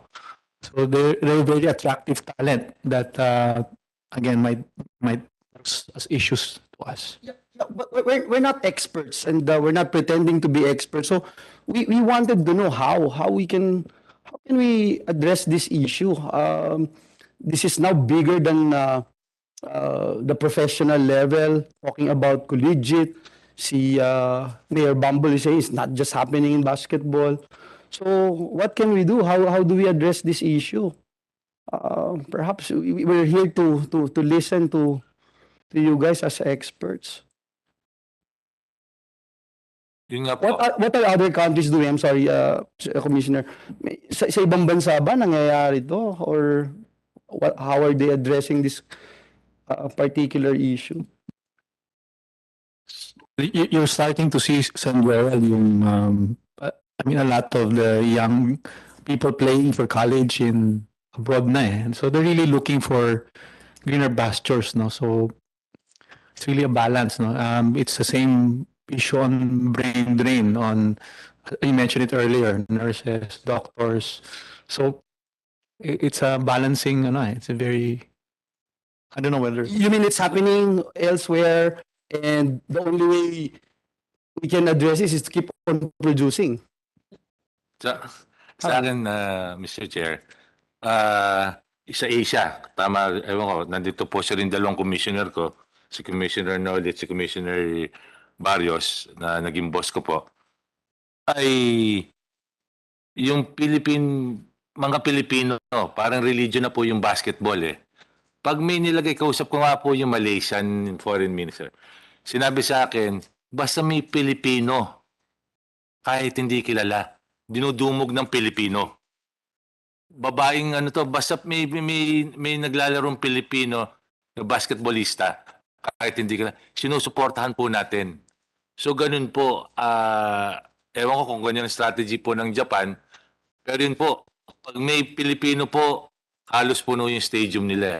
Kahit yung pagpupunta po ako kasama Gilas ng panahon ni Com Noli, di ba Com? Puno ng puno basta may Pilipino eh. Basta maglalaro ang Pilipinas. And So, I think it's marketing. just one major issue, no, yung marketing side of it. Because just like in NBA, when Jeremy Lin was playing very well, ang ticket sales went up, di ba? So pinag-aagawan siya.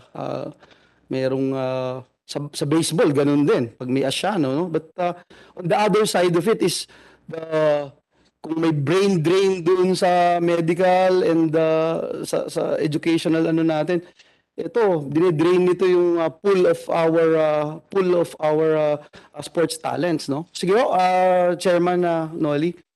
Yes, Mr. Chairman. Just my few cents worth kasi ako ho yung gumawa ng Gilas program back when na-lift ho yung ating suspension ng Fiba. I was also the one who actually negotiated the lifting of the suspension in Geneva with President Al Panlilio. We were there in the delegation at the time, and we had presented this to Mr. Patrick Bowman, the then Secretary General of FIBA, and the FIBA Secretary General Emeritus Boris Stankovic. So yung history po ng Gilas is alam na alam ko. Eh siguro kasalanan na rin ho yun dahil sumikat masyado yung Gilas, tuloy nakita ng mga ibang bansa. But I think when you talk about exodus of players, kagaya ho ng ating mga nurses, hindi na ho natin mapigilan talaga sapagkat mas malaki nga ho ang kinikita sa labas. There are of course certain parameters that they will have to follow. And I think there are certain remedies that can be explored. One remedy, in my own humble opinion, is the side of the International Federation and the National Sports Federation. No?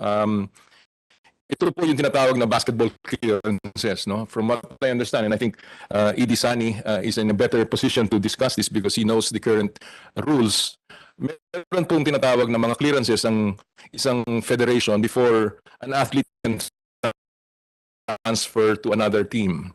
I understand that there are certain requirements for that na hindi pwedeng sa national team but it has to be a ball club. So again, these are intricacies po ng rules ng FIBA which probably can be explored by the Samahang Basketball ng Pilipinas.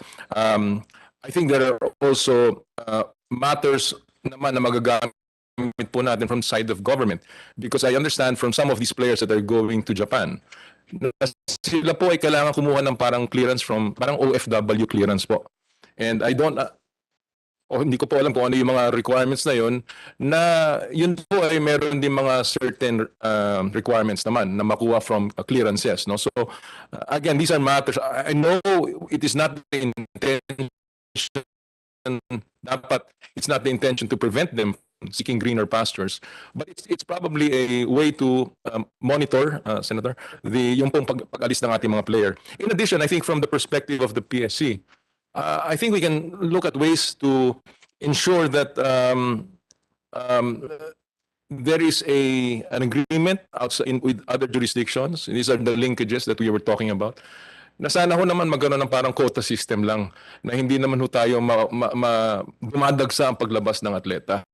And in addition to that, of course, is the very strict requirement na dapat sila payagang maglaro sa ating national team ho. I think that is really the main concern. Hindi bali ho siguro magtrabaho sa labas, pero kung sila ho ay merong provision sa kanilang mga kontrata, and I think again that is part of the diplomacy, na sila ho ay dapat payagang maglaro sa ating national team when called upon by our federations. I think that is something that we can certainly welcome, and I think the Philippine Olympic Committee is the one that will really help us in that sense, Mr. Chairman. I agree with you, Chairman Ayala. Yeah, Mr. Chairman, meron namang isang bandang magandang balita. We have a new swimmer from member of Canadian Olympic team. So nag-medal din sa Olympic. Siya naman ang lumipat sa atin dahil masikip. Meron pong bansa na masikip yung competition to be an Olympic member. So, mas magandang mag-represent naman ng sariling bansa, Philippines. Meron naman po nangyayaring gano'n. Salamat, Chairman Bumble. To Chairman Ayala, sisingit ko lang po, no? Bakit hindi masyado nabibigyan ng pansin ng para games at para athletes? Ito yung mga disabled athletes, no? What is the PSC doing to give equal importance to them? What are their incentives? Why are their incentives not at par to the incentives being received by regular athletes? In my opinion, we have to make the incentives of regular and para athletes the same and without distinction. Thank you, Mr. Chairman. Totoo po yan. I think I agree with you, sir, in terms of the principle behind it. And I certainly have mentioned this in our first board meeting last Friday. I believe that the para-athletes, in fact, exert more effort. At sila po ay mas talagang mas nahihirapan sa kanilang mga requirements. Your Honor, if I will be allowed last Friday just to show that we are in full support of our athletes. Nagkaroon po kami ng desisyon sa PSC board na ituloy ang status quo ng lahat ng national athletes in terms of their allowances. Wala ho kaming binabaan na kahit na sinong atleta sa allowance.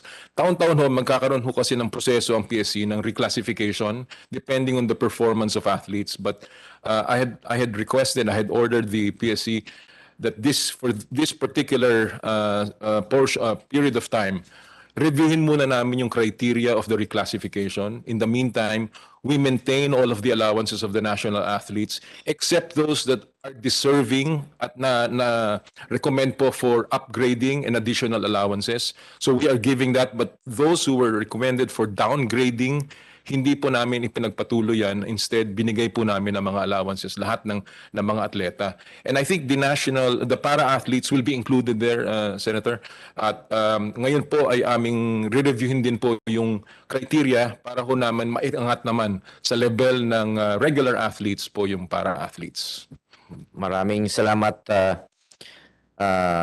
Chairman Ayala. Anyway, nandito pa ba si Coach Chot Reyes kung meron siyang updates on the preparation po ng Gilas national team before we end the meeting? Yes, I'm here po. Go ahead, Coach Reyes. Yes, If you have any update po sa preparation niyo. I think President Alpanillo has already given a good rundown, but latest lang po is maganda po yung nangyayari ngayon dahil nagsama-sama na yung PBA, UAP at NCAA. And so now we have been given assurance that yung lahat ng players na pipiliin namin for the 5th and the 6th windows will be allowed to play. Ang importante kasi hindi lang yung availability po ng players pero pati yung practice time po, yung preparation time. So I think that's the latest update. Yun ang pinaka-importante ngayon. So we will start our Mondays only practices po next Monday at least once a week bago pag malapit na po yung window sa November. Madadalas na po yan. Darating po yung mga players from Japan at least a week before the window as well. So magkakaroon din po ng practice. It's not ideal po, pero it's a lot better than before. Pero ang talagang pinupuntirya po namin is the 3 months na todo training next year sa run-up to August 2023. Yun po ang pinaka-importante.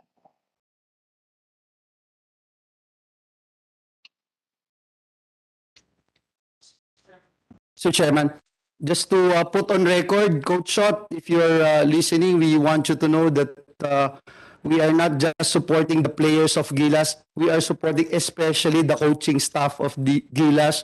I'm a basketball player. It's very hard to play na hindi buo yung support na ibibigay ng mga kababayan. So we just want to put that on record. Dito sa Senado, full support kami sa Gilas, especially to the coaching staff. And congratulations, we are here to support you, sir. Maraming salamat, Senator. Malaking bagay po sa amin yon sa coaching staff, lalo na po sa akin. I'm sure alam niyo naman yung mga pangyayari ngayon, especially on social media, how difficult it is para sa amin. Pero at least ngayon na nagkakasama-sama lahat, I think the unity, baka ito yung purpose ng lahat ng paghihirap, nagsama-sama na lahat. I think it's only better times ahead. Maraming salamat po sa committee na to, sa lahat po ng tulong ninyo.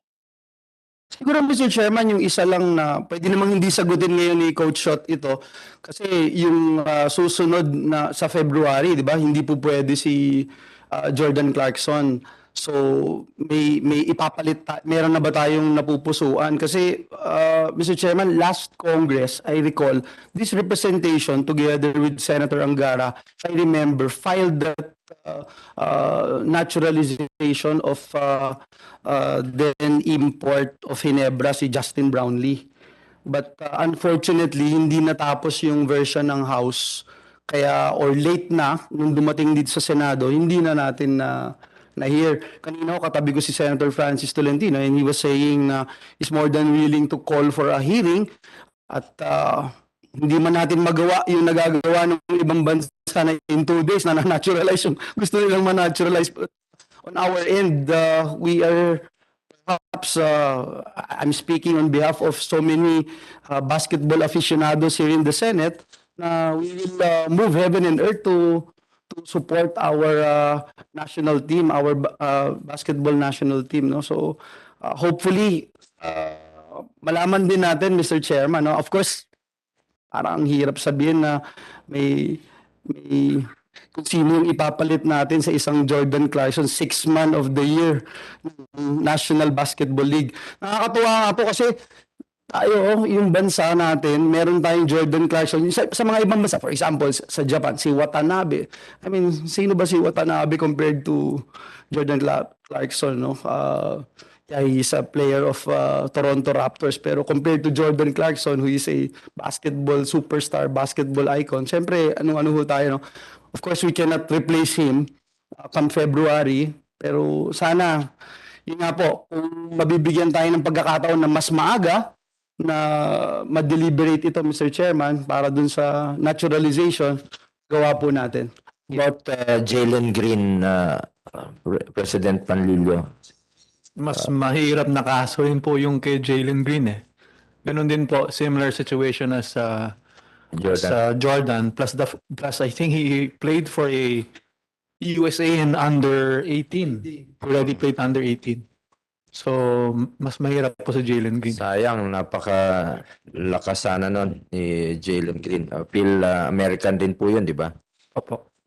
Pero yun po, dun po kay Senator Joel, I think, Chot, I don't know whether you want to name 2 names. I think one is, the request is for Justin Brownlee. And the other name that we were looking at is Cameron Oliver. Chot, maybe you can expound? Yes, thank you. We have 2 names po. Tama po si Senator Joel. At the time when hindi available si Jordan Clarkson, gusto natin lumalaban pa rin tayo na malakas ang team. For example, sa May, for the SEA Games, if we have a Justin Brownlee, tingin ko malaki ang pag-asa natin to reclaim the gold. Kasi mga kalaban natin, may mga naturalized players and NBA players. So Justin Brownlee and Cameron Oliver, who's a 6'8", 6'9" player, they are already willing and hopefully they can complete ang alam namin si Brownlee kompleto na yung papers, si Cameron Oliver is in the process of completing all the requirements, all the documents for naturalization. Salamat, Coach Chot Reyes.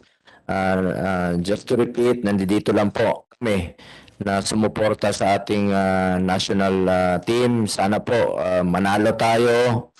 Manalo tayo muli sa SEA Games, sa Asian Games. Alam kong kaya natin itong Asian Games. And of course, itong sa Fiba World, sana umabot tayo sa semis or even the finals. Long shot, pero alam ko pag nagkaisa tayo, puso lang po ng Pilipino. Kayang-kaya po nating manalo. Senator Joel, wala ka na. Yeah, si Senator Bongo is 60% field goal from the 3-point arc. So, pero hindi namin ibibigay ng Senado. Hindi namin Coach Chot, magdadamot po kami. Tapos sa February, si Clarkson, you might want to consider Senator Joel Villanueva. Yes, sir. Joking lang po. Anyway, kung wala na po, alam kong gutom na po kayo. Salamat, Attorney Benitez, Ma'am Commissioner Bongko, Chairman Noliala, Chairman Mayor Bambo, Tolentino, POC, President SBP Sir Barrios, and of course, Commissioner Willie Marshall of PBA. Sana wag kang magpapirate. Balita ko, pupunta ka ng ibang bansa. Sa bumalik ka rito, wag kang magpa-pirate. Kailangan ka ng PBA. And of course, Attorney Melvin Mendoza, Legal Counsel of PBA. That, thank you for attending this committee hearing. We thank our resource person for sharing valuable insights. Mga nasa virtual, Senator Sani Angara at sa lahat po ng nakikinig dyan, coaches from UAAP, PBA, lahat po, PSC, GAB, salamat sa inyong oras. We in the government, along with the help of the private sector, must work hand in hand the advancement of our athletes. Let us ensure that their needs and welfare are well taken care of. We must thoroughly prepare for our FIBA hosting next year. Sama na po dyan yung security. Karangalan po ng bansa ang nakataya. Kindly update this committee regularly of relevant developments. Hinihimo ko po ang ating mga kababayan na magkaisa para sa ating Gilas Pilipinas. Ibigay natin ang suportang kanilang kinakailangan. This requires a whole-of-nation approach. Kaya nararapat lamang po na magtulungan po tayo. Hopefully, magiging maganda po ang ating placing dito sa 2023 FIBA World Cup. Dito po ang ating hometown crowd. I'm sure it will up our team. Nandito po ang ating Senado, handang sumuporta kung may kailangan po ang ating mga sports agencies, associations, at syempre ang ating national team. Again, maraming salamat po. Magandang hapon. This meeting is hereby adjourned. Thank you.